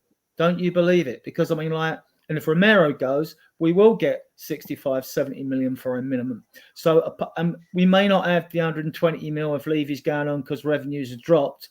But when you add that 80-90 million to what's in the pot, there's no reason why we shouldn't have a decent transfer window. And there aren't marquee signings out there. None that would come to our club because unless we win the Europa League, we won't have European football. And the best players go to European Champions League clubs, don't they? So you're not going to prize them away either. So you're only going to prize players away by paying them top wages. And we're only willing to go around probably 200, might jump to 250 now, but I think we've got a limit of about 200k a week. Wish I could earn that in a week. Our limit is right. And we just got to say real quickly, guys, just sort of say goodbye to Alan. He's got to go and do adult things and father things. Great to see you all. Nice to meet you guys. Great to see you guys. How's a regular Friday? Yeah, I will. Thank you so much, guys. Great to see you all. Come on, you Spurs. And while you're here, we've got 67 people viewing the channel. Probably most of you are on our XCOM account. If you like the content, please come in the chat channel here. Please subscribe to the channel, leave a comment, give the content a thumbs up, and spread the word, guys. We've been going we're in our 9 months now, I think. 9 months we've been going. We're doing well. We class ourselves as a discerning, mature, and sensible group. We can get a bit prickly and spicy when the club make a PR blunder, which isn't usually too far away. So, we're pleased we've got 65 viewing, 66 now viewing us here. So, like I said, spread the word of Spurs Diehards TTID. And this is Alan's channel down at the bottom here. Alan's link below. Thank you, guys. Great to see you guys, and hopefully we have some joy against Southampton. Yeah, we'll see you next week, man. Have a good game. We're trying to get Jose subs up to 1,000. He does excellent work, like doing predictions on the leagues he runs, and it's all good fun. We have a bit of banter in there, chasing each other down on the points for the leagues and things like that. So get over to Eltel Cockerell and subscribe. We want to get him up to 1,000 subs, yeah? Okay. Yeah. Right. And then we've also got Stateside Footy 27. This is Steve as well. You can go and catch his show on YouTube. And our And, fantastic yeah, debutante Steve here. Yeah, Yeah, be sure we to got get a- over and subscribe. And we got a show tomorrow morning. Yes, we do actually have a show That tomorrow is going morning. to be I'll be on with on the channel. It should be fun. Yeah. Yeah. Okay. Right. I'll have to get over to that link. I will subscribe, Steve. Right, Well, Yeah, I appreciate absolutely. it. Thank you. You know, but All you know, right. getting back to what you just said, though, you're absolutely right. I think the most important thing to understand is the cost of winning continues to rise every single season, right? Which is why inter transfers within the UK are continuing to rise as well too, because the top 10 teams are shooting for European spots. So ultimately, that cost is going to come in. But when you think about the loss of a guy like Richarlison, Yves Bissouma, and Christian Romero, that's $100 million right there, added on top of to the allotted transfer budget that was already in place. There's enough wiggle room where you can bring in 3-4 players that are going to make an absolute, that are going to improve this team straight away. The question that I actually ask you is, number one, do you believe that Johan Lang is going to be the guy to identify that talent and being able to bring them in? Or is this going to be a situation where you would probably assume that if you're going to make a move for Paratici, that has to be like the deal has to be in place for him to step in and hit the ground running? I don't think anything happens until our fate in the Europa League is decided. That could be a game changer again. Yeah, it might not. It may be. It might. But And the other thing with Langer is we hear the rumor that Levy had to go and get the Tell deal done, which doesn't look a good deal to me at the moment, because what he's shown, even though I've watched videos of him playing on the left, he looks superb. But he's not oven ready. Like Odegaard, he's not oven ready. And you wonder why a front three misfires. You've got to be able to apply pressure on both wings. And if you're not got oven ready players, they just block off the Sonny side because he's the biggest threat when he's on form, and Odegaard should be easier to handle on the other side. So unless we get a brilliant ball through the middle to Solanke or something like that, or Maddison gets around the edge of the area and gets a shot off, we're limited straight away. I mean, I think we're too easy to prevent from playing. I'm going to ask you guys a question, right? So on YouTube, you get the Tottenham Hotspur channel that shows training sessions, and stuff like that. And I'm not sure how many of you watch them. I watch them. And when I see the training sessions, I see the same. It doesn't matter what day I see the training sessions. It's the same session. They play the ball out wide and then the ball comes into the box, right? And that's what I always see. However, in last night's game and recently, yesterday, I think Sonny took his man on once in the first half. Odegaard didn't get past his man once. And Sonny and Odegaard didn't put one cross into that box yesterday. So someone like Solanke, who feeds off all that, Solanke for me has regressed as a footballer since he's come to us, because he doesn't get any service. And at the end of the day, if he was the man that Ange went for and identified because of the way that Bournemouth played last season and what he did with Bournemouth, then why aren't we feeding him? Because if we feed him, I'm sure he will score goals. So there is something seriously amiss, because if you're doing it in training and then you're not doing it on the pitch, then there's something seriously amiss by it all. And I'm not too sure what the answer is, but the ball gets played out wide and they don't cross and they don't take a man on. Solanke never gets the ball. All Solanke does is donkey work for us. Solanke doesn't score goals because he doesn't get fed. And yesterday, the thing that annoyed me the most about, I mean, I don't want to lose to Chelsea ever.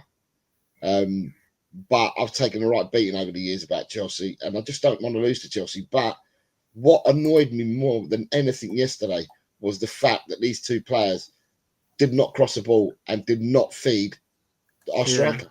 How's our striker going to score goals if you don't feed him? What, did you want him to pick the ball up on the edge of our box and run the length of the field? Because Solanke ain't going to do that. You need to feed him. And I just can't understand how we're not feeding him. Matt, you haven't said anything for a while. Are you still there? Yeah. I think with what Jose said, I think we also don't have wingers who can cross the ball, right? Who doesn't have that pinpoint crossing ability, right, onto the striker's head. And I think with Solanke, I think he doesn't move inside the box that very well. I think he needs to find space in the box so that players will find him. I think he's a bit lackluster in terms of his movement inside the box. That's what I feel in terms of Solanke. But talking about the wingers, I think they don't have the ability to cross the ball that perfectly well. And Son, he wasn't that much of a good crosser of the ball whenever, even at his prime age. And Johnson can't cross. I think the only one who can cross is Poor and Kulusevski, and they didn't play yesterday. I think Johnson cannot cross, Tail can't cross, and Odebert can't cross at all. I've never seen these players cross a ball in my life. Yeah, Some valid points. I mean, I've never. Sorry, I was just going to say about crosses. It just goes to show, though, not just us, when it says we're up there with the top crosses in the league. Yeah, let's not mistake that with the fact that very few teams put crosses into the box. That is why. Very few teams put crosses into the box. Yeah, it's becoming less and less now because you're coached not to lose the ball, and if you know, it's one of those things where I guess they've done the percentages and they've crunched the numbers and they've decided that, you know, regardless of the accuracy of a cross actually going to a person that's on your team is less likely. So therefore, you got to get to the byline and almost like cross it. You know, just almost like square it to the penalty spot for a tap in. Like it's almost like just overplaying for the sake of it. But we're not even doing that, Blaine. Sorry, Drew. We're not even doing that. We're not. Crossing the ball, people are going to say crossing the ball is the ball getting lifted, into the box. But it's not even that. I'm talking about if you get past your man, even if you drill it in low into the box, we're not even doing that. So Solanke's just not getting fed at all. Because we're not even doing that. So when I'm talking crosses, maybe I should have explained it better. Crosses is obviously lifting the ball. I'm just talking about getting past the player and putting the ball in the box. We discussed earlier on about how, on the right side, I mean, typically Sonny wants to come in and try and ping it on his right foot. I mean, more often than not, he'll cut in and either try and go for goal or he ends up passing it off if he gets crowded out. And Odeberg last night and Spence on a few occasions were guilty of having an opportunity to attempt. I'm not going to say have an opportunity to beat their man because, you don't necessarily always beat them all of the time. But there were instances where they could have gone to the byline and they pulled a U-turn and went back infield. I completely. When we're just not. And I posed the question earlier, is that a lack of confidence? Is that a lack of ability? Is that just the entire front six being very inconsistent because they haven't really played much together, even over the last couple of years? I mean, just to pull out a random stat, but Christian Romero has missed more Premier League games than he's played together with VDV. I think they've played together like 39 times and, Romero's missed like 60 odd games. So, this is still a young team in terms of how many times people have played together. But, so that's just, I don't know if that plays a part. I don't know but I completely agree. We are not even getting to the byline to put in a cross to a potential Solanke. I mean, a Richarlison if he was available. The whole lot looks a little bit disjointed and kind of, out of ideas, really. We see that with every team that plays this horseshoe football, though, don't we? They get the ball down to the wing, and there's no one in the middle. There's no one in the middle across the ball too. Yeah. This is another way this horseshoe. Someone aptly put horseshit football is played. Horseshit football. It's not horseshoe football. It's horseshit. The difference is, Adrian. The difference is that if you've got a team that are very, very good and have played together and are familiar, they're like a breathing organ. Yeah, I think right? They all move together and they all go in a kind of a flow. And the idea, I mean, they're obviously good enough in possession to be able to keep doing that to a point where one of the opposition makes a mistake. And the problem is with us, and I've been saying it for the last, I don't know, probably 12, 18 months, I just don't understand where our passing has gone. And I don't know if it's because of the injuries, because it's so inconsistent, because we're trying to play a new style. and because everybody doesn't quite know where everybody is, I just don't see the pinpoint passing that used to be part of a Spurs team, especially in the midfield. Like we used to be able to control the ball, recycle it. We used to be able to ping it out to the wings. And I just it seems to have been one thing that has really, really fallen off. And I don't know if anyone's, I don't know if anyone agrees, anyone disagrees. I mean, I'll throw it to the panel. Yeah. Do you guys remember I was going to say, do you guys remember the first Everton match this season where you actually? I went to the game. Yeah, you had that bravery from Kulusevski to actually try to make runs into the box where a defender peels off to go cover him, and then there was a weighted pass that was slammed home by Yves Bissouma, right? But he also had the outlet pass on the other side to Pedro Porro, who can fling a ball in across the face of the goal, right? One of the things that I have noticed over the course of the last couple of months is that we don't have any central attackers that are going to be brave enough to actually make those runs, to actually have multiple angles in which to deliver the ball into the box. And so unfortunately, we're stuck on the wings. We've made that conscious decision to be stuck on the wings. And the problem is when you don't play a guy like Pedro Porro, you don't have that 1-2 pass, you don't have that small little overlap where you can feed it back to him from the right side, where he can actually go 1v1, make a move, and then put a ball in the box, or attack the touchline, or try to put one in. We didn't have that ability yesterday, and this is no disrespect to Jed Spence. He's just a different type of player, a good player, just a different type of player. And Destiny Udogie, listen, man, and this is no disrespect to Destiny Udogie, but he's not Anthony Robinson. He doesn't have those low crosses off an overlap off the left side. It's just not his game. And quite frankly, it's interesting considering that Tottenham attack with their wing backs. It's kind of interesting that Destiny Udogie gets a lot of run as a starting wing back. It just seems that that profile doesn't necessarily work all that well for Ange Postecoglou. Yeah. I do find it of all the things like to criticize Jed Spence, and I think since he's come back he has been fantastic. But yeah, one of the things you could say is that it's very, very rare that I see him look up and put a pinpoint, cross into the box. But then, like you just said, the same can kind of be said of Udogie. And I don't know whether that's necessarily true of how he's always been, because I'm sure in Italy he did a lot of overlapping, even though he used to cut inside. He did do overlapping, and he was pretty good at crossing, or so I was led to believe. But that seems to have diminished a little bit as well. Do you know what's interesting though is that Jed Spence is a better forward attacker on the left side than he is on the right, and the right is his natural position. Yeah, no, absolutely. Because I think when I've seen him over there, obviously because he can cut in and he's obviously dangerous on his right foot, and that's how he got his goal a couple of weeks back. But then also he doesn't have a problem overlapping Sonny and giving their fullback a question. Like he actually goes to the byline a lot more and actually gives Sonny a bit more space. So I'm wondering whether we'll see that coming back into play at some point during the rest of the season.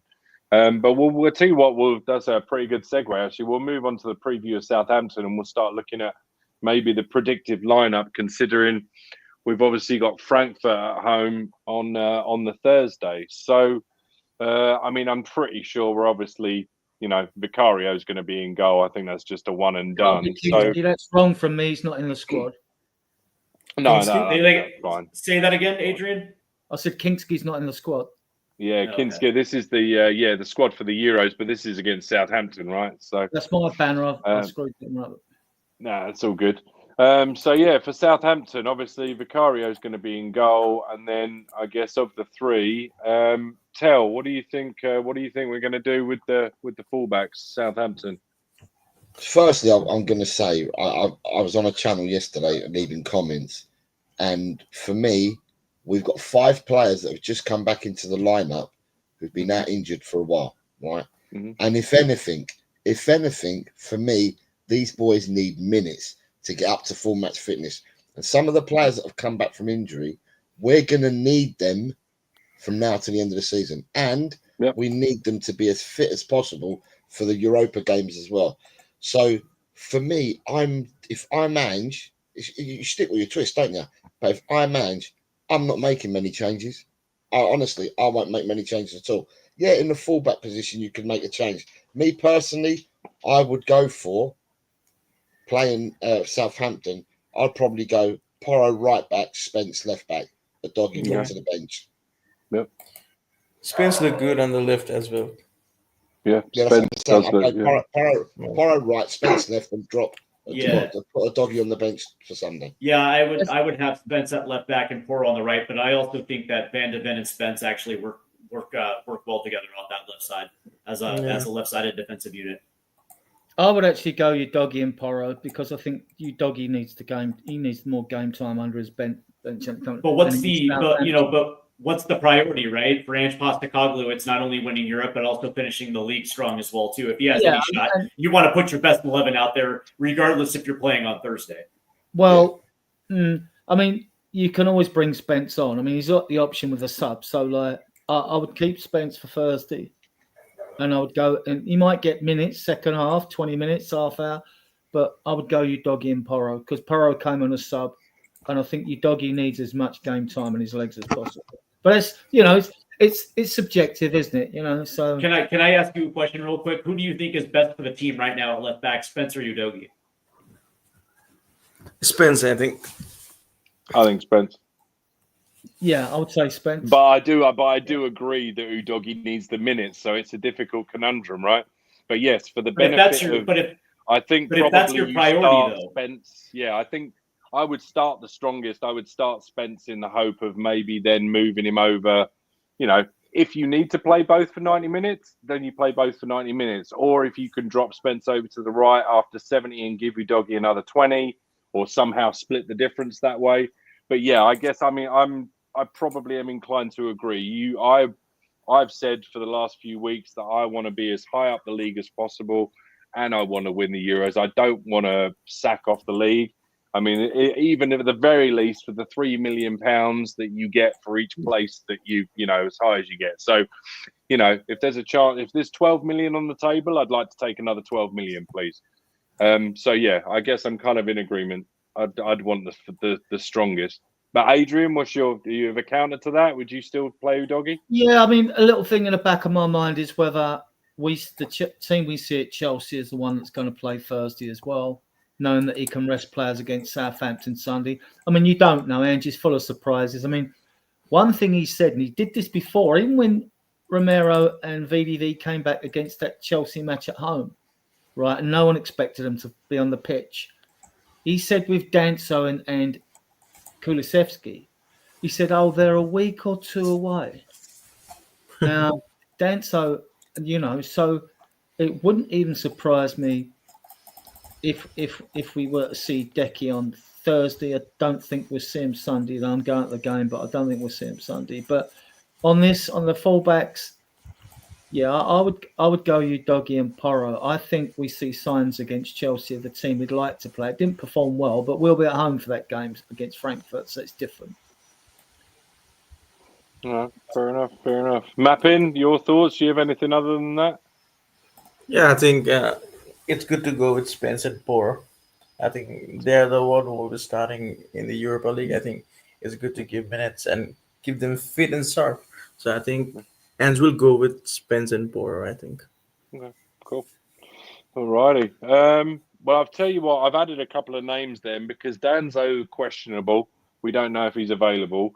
Gray I've put because I can see potentially I can see VDV and Romero getting another 90 minutes, but I can also see, there has been mentioned that they're going to try and wrap VDV in cotton wool a little bit. He did start cramping up at the end of the game.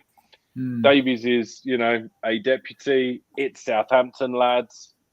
I personally think we'll see VDV and Romero again. But, what are your thoughts? And we'll go Steve first. What do you think? I can see a scenario where Ben Davies or Archie Gray gets a run at left center back. It all depends on how Van de Ven's calf is. he hobbled off a little bit and then gets subbed out. So the question is he going to be match fit for Sunday? If that's the case, you kind of have to go with VDB and Rivero, just considering you have to get their sharpness back. And that only happens by them continuously playing together. That being said, you can still manage midgets. If that is a priority, you can do that by subbing in Davies or Gray at the 60th minute if you really kind of want to go that way. But that being said, if Van de Ven is not ready to go, then I would probably assume it's going to be Ben Davies. But if he is, it's going to be VDB and Romero. Fair play. I don't know if this is hot off the press news coming in. I'm not quite sure where you got this from, Ronnie, but I'm not going to call you a liar. I fully believe you. Potentially VDV, Madison, and Son won't be involved on Sunday. So I mean, possibly, not possibly. I mean, it wouldn't surprise me. It makes perfect sense that they would all be rested. But I guess it moves to Gray's been more than reliable, I think, personally. And I guess Davies we've got to get back in. So, I mean, one way or another, I think Romero probably starts, doesn't he? Because, after the 290 minutes in this one, he looks to be at least back to something resembling match fitness. Now he just needs the sharpness, right? Yeah, he had 180 minutes for Argentina, didn't he? Yeah. I think, he's got more games in his legs than VDV's got, so. Right. Yeah, definitely. I think match fitness and match sharpness. I mean, I know some people say semantics, but I think there is a slight difference there. So, I think probably he gets another 90 minutes under his belt. And then moving into midfield. I guess potentially Madison not available. I get that. What do we think? We'll start with you, Tel. Where are we going in the midfield this week? Jose. It's Jose. Oh, Jose. Jose. I would go personally. Mm-hmm. This is where I would change the midfield up. I would go first three that you've got on the list there. The three young ones. I'd go Gray, Bergvall, and Sarr. Wow. All three. Yeah. I'd have Gray as the holding, I think, more or less, and Bergvall and Sarr as the eights to float around. Because the one thing that you've got there with them three players is you've got engines. All three of them have got an engine on them. And great out of all the players in the first team, apart from another player that I'm going to talk about later, there's two players for me that have their minutes have just dropped off a cliff. And Gray is one of them in midfield. And there's an attacker whose minutes have dropped off a cliff as well. So I would go Gray. Let Gray play in the Bentancur position. Give Gray the opportunity. That's what everyone says, that Gray is that player who's a six. Bergvall got substituted. Sarr came on as a substitute. So for me, they probably need Sarr and Gray definitely need minutes in the legs.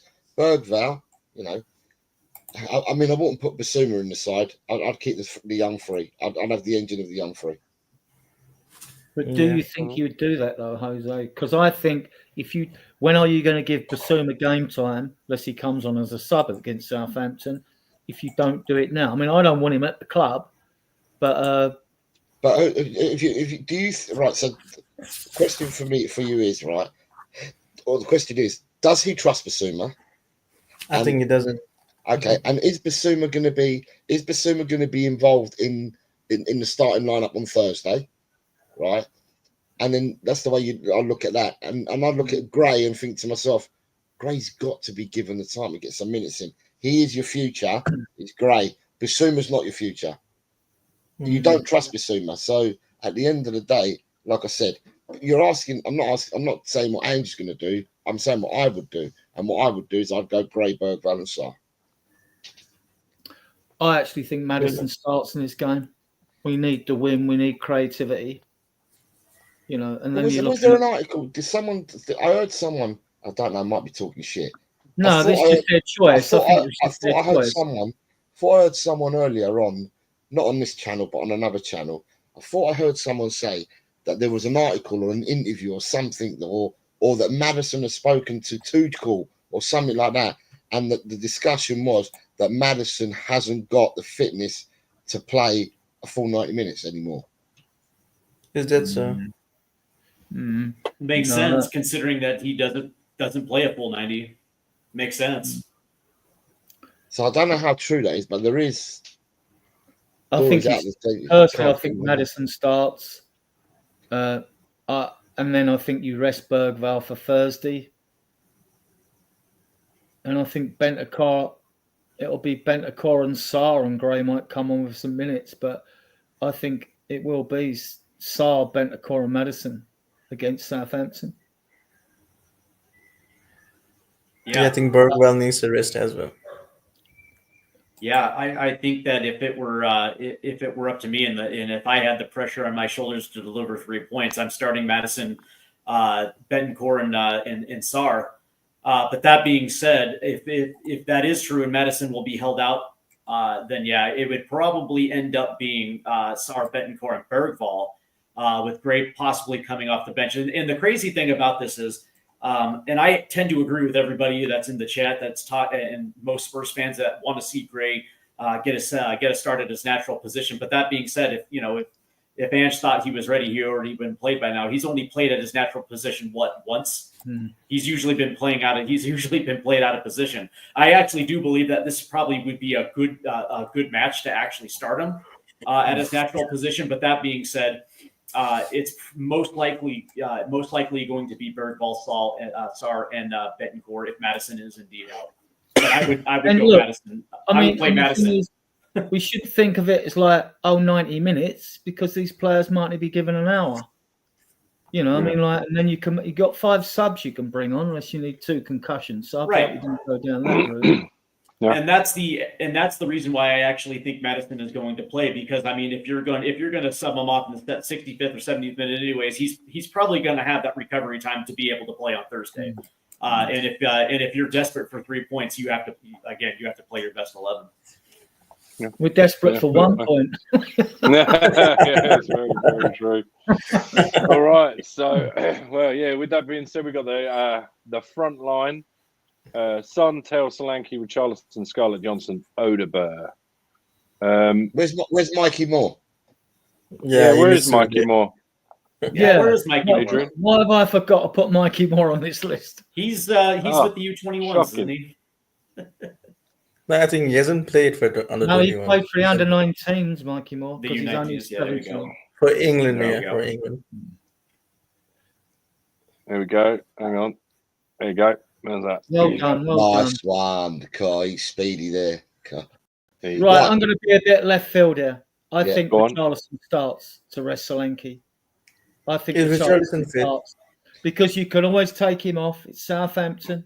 You can always take him off. We're talking about glass slippers. Well, when are you going to play? He's fit now, training with the squad. So he's definitely going to be on the bench or start this game, because otherwise, when are you going to give him minutes? Adrian, how many times has Richarlison come back, trained with the squad, played 1 game, got injured, goes back out again, comes back, trains with the squad, starts the game or comes on a sub, gets injured again? The only reason I don't think he starts is because he's coming back from an injury and he hasn't yet made a sub appearance. So I don't think if you're coming back from an injury as significant as his, I don't think you've got 45 minutes in you.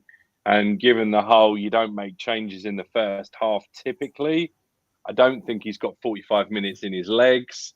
So therefore, it's more likely he comes on 60, 70 minutes rather than starting and having to be pulled off after 30 because shit's gone sideways.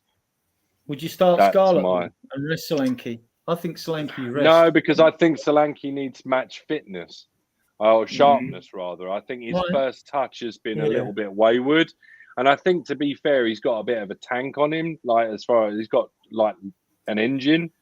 So I think I would start him and I would bring Scarlett on maybe for the last 10, 20 minutes.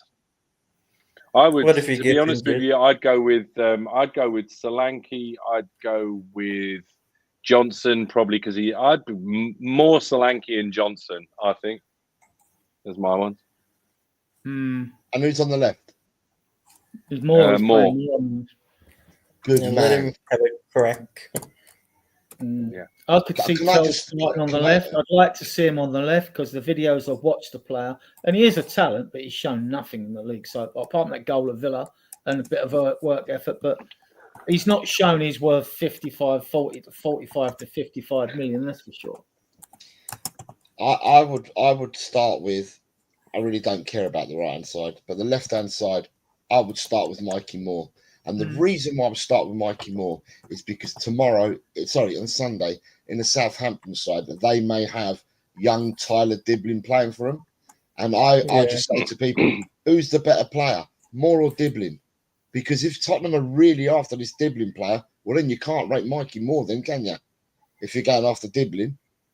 So, I think Mikey Moore, you need to back Mikey Moore. And let him have a run at Southampton. You got to remember, times are different. But when we played Southampton away, we were 5-0 up at half time. So at the end of the day, you could have. I'd play Solanke myself, but you could have Moore, Tell, and Johnson as your front three tomorrow. If you're love this comment, Miss Bunny, I love it. Players shouldn't even break sweat. Yeah, sure. I actually think that Ange has to set up this attack that actually gives them the best opportunity to get service in the ball. I'm actually starting Odegaard on the left. I don't think Sonny deserves to be anywhere near the starting 11 tomorrow. Regardless of whether it's a rest issue, I just don't think he's got the form anymore in order to make that type of impact. I actually think Odegaard is best off the left. I think he gives his team the best opportunity for service and also attacking prowess. I have Solanke starting up top because why wouldn't you start him for everything that Drew said? But also he's our best attacking option.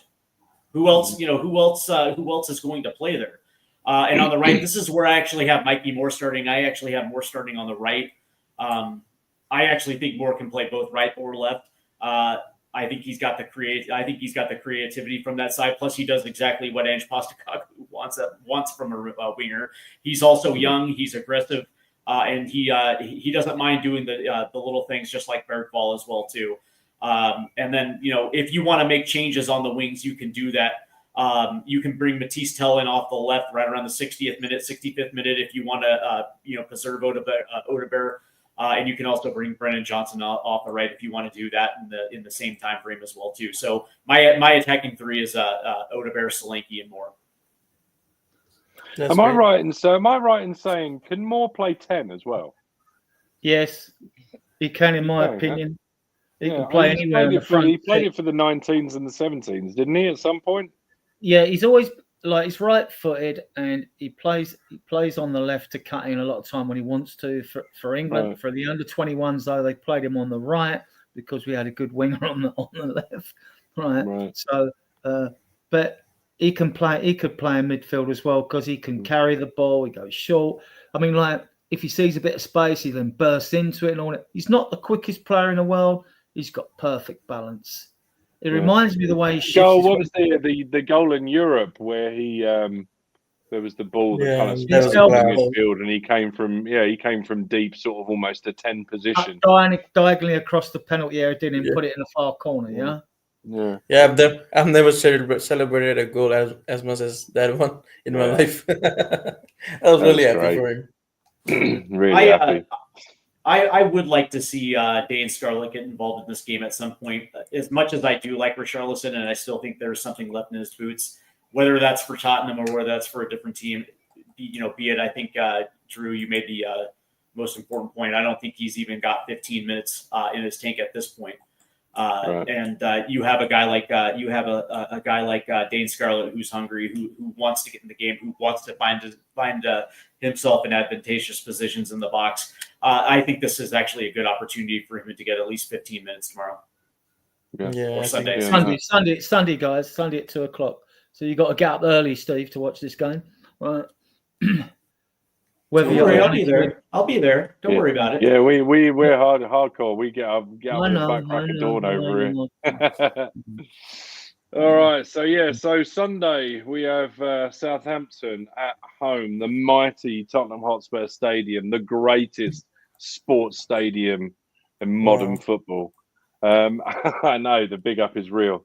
And then obviously Thursday we have Frankfurt back again at the home of mediocre football, Tottenham Hotspur Stadium.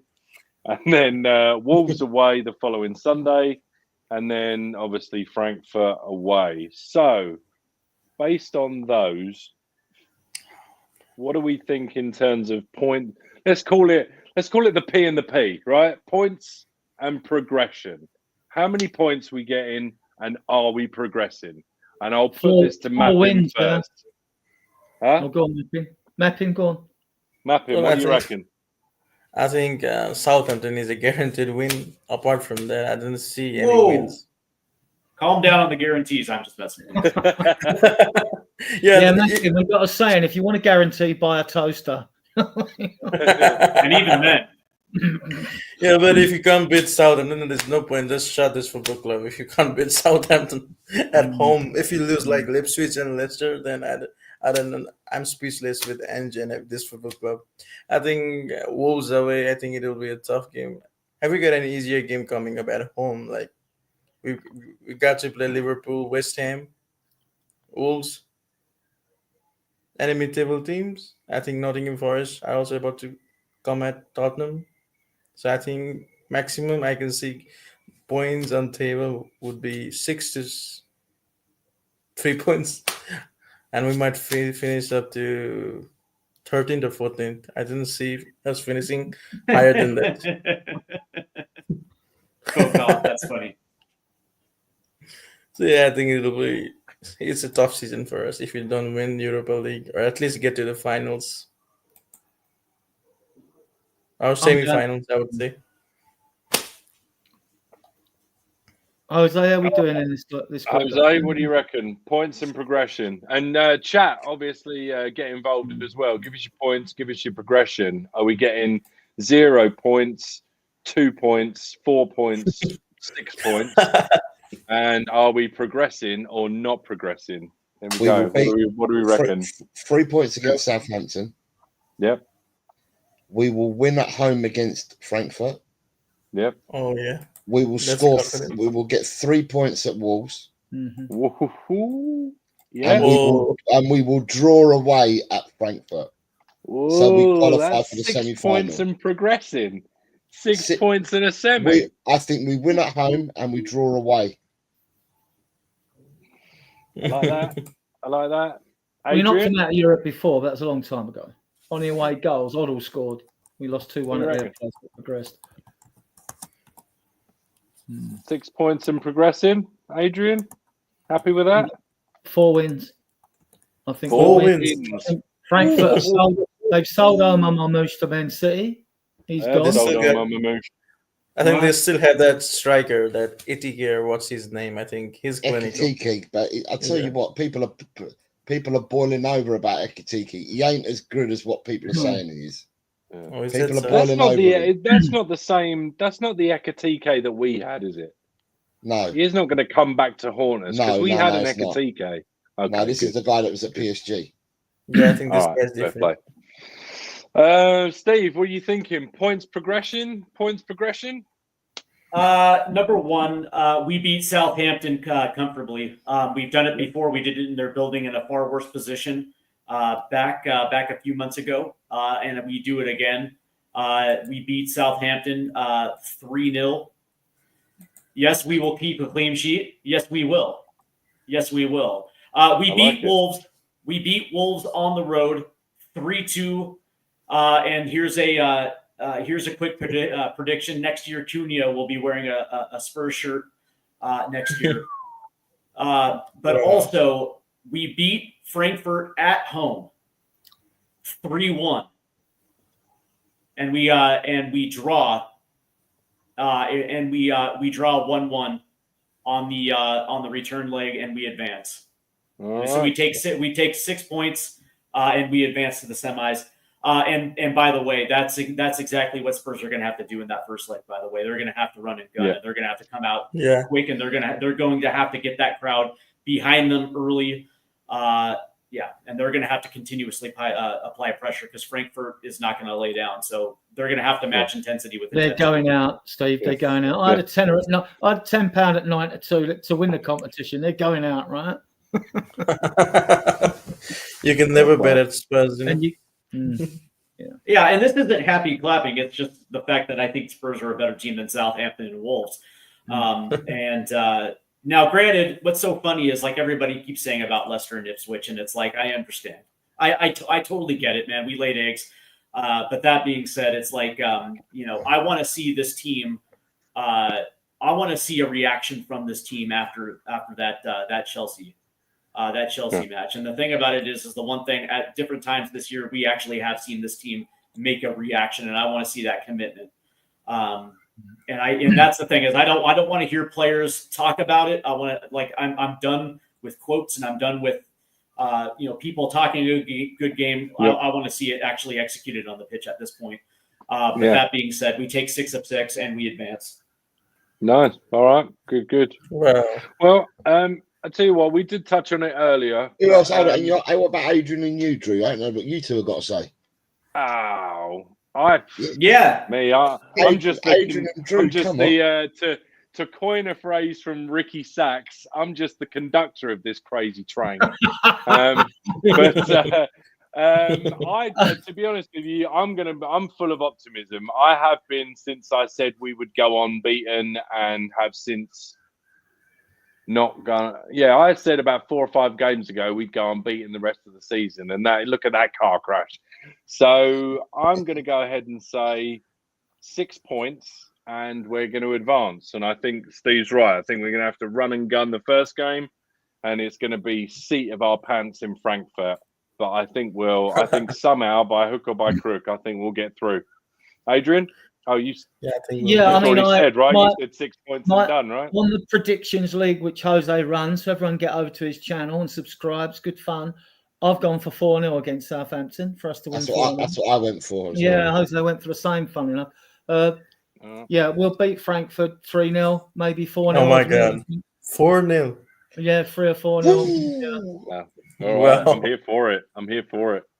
Right. By the way, Ronnie in the chat, you're 100% wrong with that quote right there. What's that? The players are not playing for him. Yeah, they are. They're playing hard too. I tend to disagree. I think they are playing for us. I disagree with Ronnie. Big up, Ronnie, though. Thank you for being here. Really appreciate it. But I think we'll 2-0 away. I think the players I think we'll beat Frankfurt 2-0 at their place. Yes, I'm here for it, boys. I'm here for it. Right. So in aggregate, big scores. Big scores. Just on Ronnie, the players not playing for him. Look, you're a player at a club. Those of us that have played football, when you've got no chance to win the league, you really do give it all your all. They'll be giving it all in the cup competition because them players will want to win this. And it's only 4 games to the final. You beat Frankfurt over 2 legs. You play Lazio. The Doom numbers will be again saying we're going to lose these games. Yeah, we do pretty well against Italian clubs in European competitions. Yeah, and I think against Italian clubs, I think most of these players have played in this Serie A as well. Like Romero has played in Serie A, like Udogi has played in Serie A. I think they will be able to cope with Lazio. Yeah, that's a good point. All right, before we go, as I said, we touched on this earlier. Obviously, the Paratici situation. I don't know. It's not. I've looked since we've been on, and it's coming out of some places, but it's not a major outlets yet. So Paratici situation potentially not going to Milan, called off. They got cold feet. So I guess rather than go through the rigmarole of will he, won't he, should he, shouldn't he, I'm going to ask whether, not necessarily even whether it's more or less, I guess, of a benefit. What's the best way of doing this? Stick or twist? Because I think we're all in agreement that if he comes back, the current situation can't stay as it is, and probably Langer most definitely would have to go. Whether Scott Munn would go or he would still do business things in the background to be determined. But let's say... We'll go on. There was a link today that I was reading about that, if it's true again, more speculation, everything's speculation, isn't it? On whether he would be brought in and Lane wouldn't go. Because they have both different areas of where they know leagues. With Langer it's more Sweden, it's more the Swedish area, Northern Europe. And with Paratici, it's more the Mediterranean basin, isn't it? So I just don't. I mean, I get where you're coming from, but can you see an instance where you've got somebody that's already been put in a position, and now he's got? I just think from a personal point of view, I mean, in an ideal world, maybe you can work side by side, but is there not going to be ultimately some sort of power struggle? Like you've got to have a hierarchy. You can't have two chefs. You can't have two chefs in the kitchen. Yeah, you can create a new designated position at the club. You wouldn't have two directors of football, but but you've still got to have one. I don't know. I guess I was going to look at it more of as a stick or twist. I think it's got to be one or the other, and I just wanted an opinion on whether at this point you decide Langer is done and you want Paratici back for the benefit of the club, or whether you think Paratici has had his time and you think you should stay the course with Langer and bid farewell. Yeah, but there is that, all right? I get the critique on Langer, right? But also what you have to consider up to this point in this season, we would have had conversations with agents and players and base agency as well. We do a lot of work with, and about players already. And we know Gomez is out of contract. We know Jonathan David's out of contract, right? Whether you like those players or not is subjective again. We know Fratese's not getting game time at Milan. We know Vlahovic is down to the last year of his contract at Juve. So Paratici could play a big part. I'd like Vlahovic and Fratese myself personally. But Langer and that, look, if we hadn't been in conversation with players, and other clubs will have been too, they'd have been testing the water, asking, speaking with agents, blah, blah, blah. We've heard lots of rumours, but no gravitas, like when it gets reported that, a player's agreed to come. But that doesn't mean wages are sorted out or contracts and things like that. So, or we are speaking with the selling club. You know, that's what you want to start here, and you want something concrete, a bit of, some sort of solidity of specification about what is actually going on, right? Because I've got players here. I've got 3 banners here with about 40 players we've been linked with, right? But from what you've just said, Adrian, I mean, there's an argument that you don't get that with either of those, because with Langer, you don't get any information on anybody that's being purchased. And with Paratici, you're getting more spinning plates and more leads to more players than you have leads to dogs in a kennel. So, with Langer, we didn't hear nothing about the Bergvall deal before it came into play, did we? About Yanni and Hook was like, and for like 2 or 3 million, I mean, like if he flops, who cares for that sort of money? You know what I mean? But at the time, I thought Bergvall was going to Barca.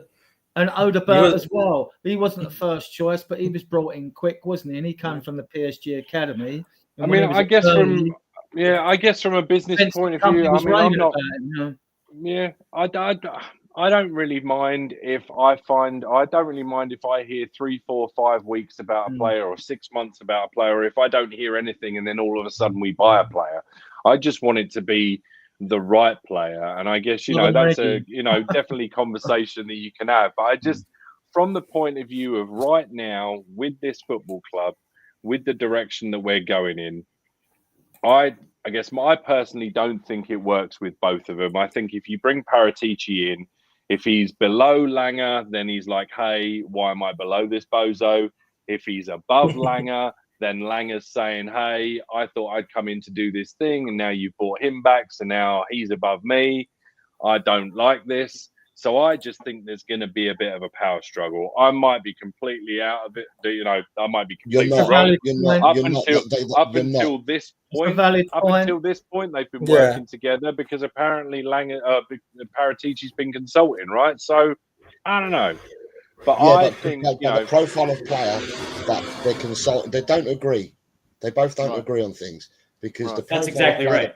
The profile of players that they both look at are total polar opposites. Right, and for different footballing systems, they're both looking in different directions, and it's who do you favour? Is at the end of the day, it's who do you favour? Jose, well, let me ask you, Jose, what do you stick or twist? Do you stick with Langer or do you twist and go with Paratici? Paratici all fucking day long, 8 days a week, 15 months of the year, all my lifetime. It's Paratici. with Paratici, there's some of the players that Adrian's talked about, right?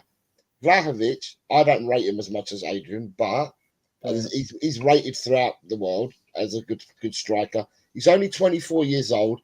Last year of his contract. Now, who's going to get him? Will Paratici be able to do some manoeuvres on him, or is Langer going to be able to?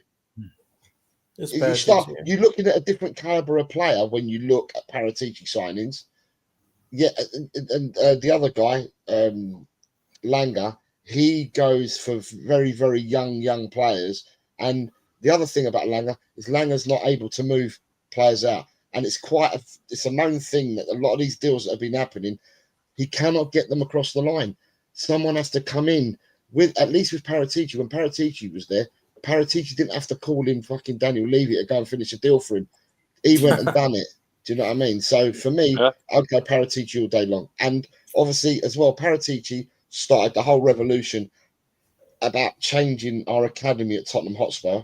That was all started by Fabio Paratici. So we've got young players that are better caliber than what we've ever had as youngsters. And that's all through Fabio's work. So to me, Langer does. I don't know what Langer does.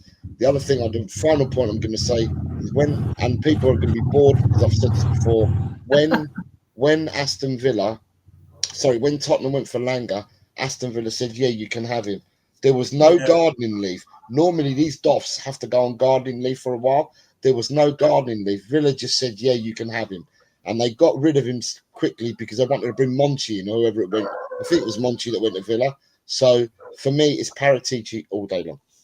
Yeah, well, he's got a very good strike record with transfers. On average at clubs, it's considered good if you get it 50% right and 50% wrong. But Paratici's strike rate is about 65%, 66%. So, and the players we've got into this club, I mean, like we got Bentancur for 16 million, Kulu, you know. Yeah. I mean, the players that have come in, I mean, like, have been good. I mean, like Solanke's coming under Langer as well. I mean, I don't really know what the Langer effect has actually been in this club. But it's still speculation, even those that are like castigating. It's still speculation.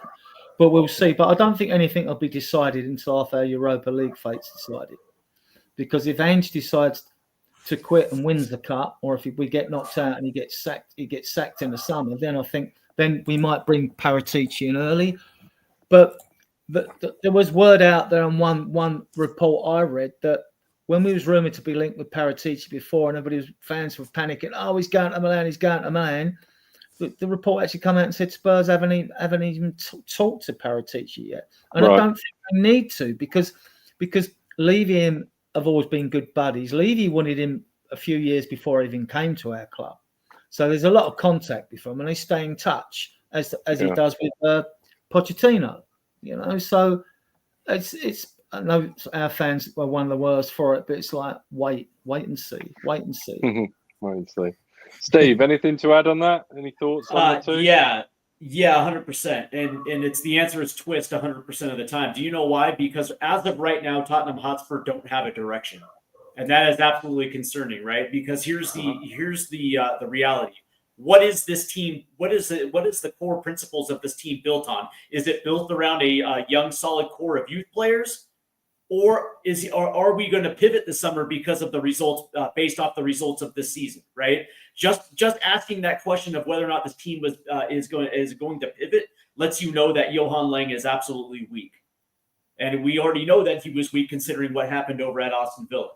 At least with Paratici, you're going to have stability and you're going to have a direction, because not only can he build an academy, but he's also plugged in with different agents around Europe where you're going to be in play for players that you otherwise wouldn't have, right? You mentioned Jonathan David. You're probably going to have more of an opportunity to get in Jonathan David. And by the way, that dude is absolutely phenomenal. If anybody that's familiar with CONCACAF football, Jonathan David is absolutely fantastic. There's absolutely no, as far as I'm concerned, I have absolutely zero confidence that a guy like Johan Lang is going to be able to get certain guys over the line. And because of the debacle of Matisse Tell, I have no confidence he's going to even sell Tottenham to even to good youth players as well too. And that's the issue, right? The fact that this team does not have does not have a direction. Essentially, what we're doing right now is twisting in the wind when it comes to the Premier League. Yeah, no, that's fair enough. That Yeah, very valid points. change. We got 71 of you viewing us, 70 now, in the channel. If you like the content of our shows, please subscribe to the channel, give it a thumbs up, and leave a comment. We're grateful to your vital contributions in the chat, and we're grateful to all our viewers as well, and of course to our fantastic guests as well. Like I say, we pride ourselves in being a discerning, mature and sensible Spurs group, but we do get involved in the prickly stuff when the PR blunders come around the corner, so stick with us, guys. We're a new channel. We've only been going about 9 months, and if you really do like us, please spread the word about us. Okay, back to you, Drew. Oh no, I think we covered everything we were going to cover. I was just going to ask you, want to let everybody know what's up next on Spurs Diehards. You have a show on Sunday and then on Tuesday, is that right? Yeah, our shows go out, for those that don't know, our shows go out every Tuesday, Friday and Sunday. Tuesday's show starts at 2100 UK GMT. The Sunday show starts at 2100 UK GMT, and the Friday show goes out at an hour later because we want to attract American and a Canadian audience, give them a better chance, get people like Steve on. We'll get him back, obviously. Hope he's going to be a regular on Friday. Yeah, it'd be lovely. And, get him as a regular on a Friday. Drew runs this show, hosts this show. So I do the Tuesdays and Ian does the Sundays. Ian's not been that well recently, so I may end up doing Sunday show. I need to speak with him about that. Big up Ian. Hopefully he's getting better. That'll be post-match Southampton. So, yeah, we'll have plenty to talk about there. Yeah, so we also have a Facebook group, and I know a lot of people don't do Facebook, and I don't. If you don't, you don't. That's fair enough. But we do it because we like to. We're a broad church, So we've got about 14,500 members in Facebook. We couldn't get most of them over on here, but most of them seem to be sub-equator when you look at the computer-generated insights on Facebook. We've got a page we've just started on Facebook because our videos can go out live on the Facebook page and not in the group, because it's the way Facebook have changed things. And we've got my name, when it comes up on here, is the name you'll find me on XCOM. If we just remove this banner, Drew, does my name come up here? Yeah, right. Okay. Yeah. You see me at Adrian_Schroker. That's my XCOM name. That's only been going less than a year. We've got 3,200 followers on there. Again, a lot of them are ones who are actually viewing us now, the 68 that have stayed with us this longer. We had a few more earlier on. We're grateful to your support. Please spread the word. Yeah, and that's about it, really. Back to you, Drew. Awesome. Mapping, do you have any socials, any channel that anyone can catch you on? Oh, yeah, I've got Instagram, but I don't think people will like it. I usually post music stuffs and. We've got a question from Faz Radar as well. Oh yeah. Oh, sorry. I think it was just asking if Angie or Ange out. I'm not. I'm going to be very, very on the fence here. I'm not Angie nor Ange out. I want Spurs to do well. So, that's what I care about. I just want Spurs to do well. I don't have a pitchfork in my closet. It's not the 1600s. So that's my 2 cents on that. Anyone want to Angie or Ange out before we go? Let me state my attitude to this, because I'm 17 years of age and I've supported this club for over 6 decades. 17. I tell you what, younger by the day. 17. You look great for 17. I know, it's all the vitamins, minerals. Everybody else around me's dying that I know of colds and flu and all, and I can fix all that crap for them. But it's just like I take a lot of supplements, right? So and I eat the right food, basically. Yeah. So I was brought up as a Spurs fan with me and the family. It's the family introduced you. It was either like be a Spurs fan or it was the orphanage, right? So you had no choice in the matter, basically. But it's always your Spurs core when you were brought up in my era and watching a double-side place, standing on a store on relative shoulders, was the fact that you supported the team and manager thick and thin. You didn't talk about boards, and no one talked about Sidney Wale or no one else ended up being chairman of the club. A lot of the fans probably didn't even know he was chairman when the team were doing that well, So, but you always supported every manager manager and every player at the club. Not that I've liked every manager and player at the club. There's been managers I didn't want, managers I've disliked a lot, and same with players. But we never booed them. We never booed the team off the pitch. It's just a different era I was brought up in. I've maintained that. I get the fact that Spurs pay their money, fans pay their money, they can shout and scream how they want, whether it's positive or negatively at the club or players or managers. But it's not me. I don't do hate and I don't go down the hate trail, right? And my angst with the club, and the reason that I am not renewing my season ticket for next season and only live a mile and a half from the club, is not because I'm an ardent Levy out, although I couldn't give a shit about Levy. And I'm not Ange out, I'm Ange in, because I've stated the reason why earlier, right? It's because of basically, I would like to see a cultural change at the club towards the supporters of this fantastic football club over the years, especially those that have supported the club as long as me know that. So I'm giving up the season ticket. And that doesn't mean to say I won't be able to go to games, because the average home gate at Spurs was 300,000 this season so far. So there was 1,500 extra places at games that people didn't attend, or unless there were seats that were paid for that people couldn't attend for various reasons, family emergencies, etc., etc. So that's my take. That's really my take on Tottenham, and my, from my own experience with a friend of mine who was a bit ill at the club and all that.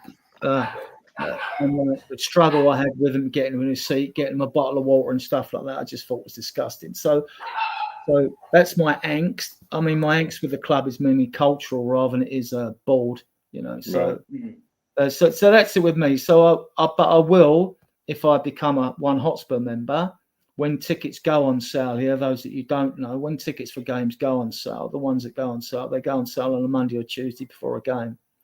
So if I'm a One Hotspur Plus member, I'll be able to go on a Monday. If I'm only a One Hotspur member, then you'll have to wait till the Tuesday. But it might mean I might not get to games where, like we're playing the North London derby and be guaranteed a ticket. There'll be sellout games you wouldn't be able to get tickets for, but I would still be able to get to games if I choose to. But I'd still want to see a bit of a change at this club before I start parting with any more of my money, So no, that's fair enough, man. It's a difficult question to answer because I respect Ange Postecoglou as a coach. When you look at his CV and you see that he's won trophies on 3 different continents, but also every step that he's moved up, he's adjusted, overcame, only to go on to win the league. The other thing is he won silverware with the Australian national team, a national team that doesn't win anything, and he was able to deliver. That being said, I also acknowledge that maybe the fit wasn't good to begin with.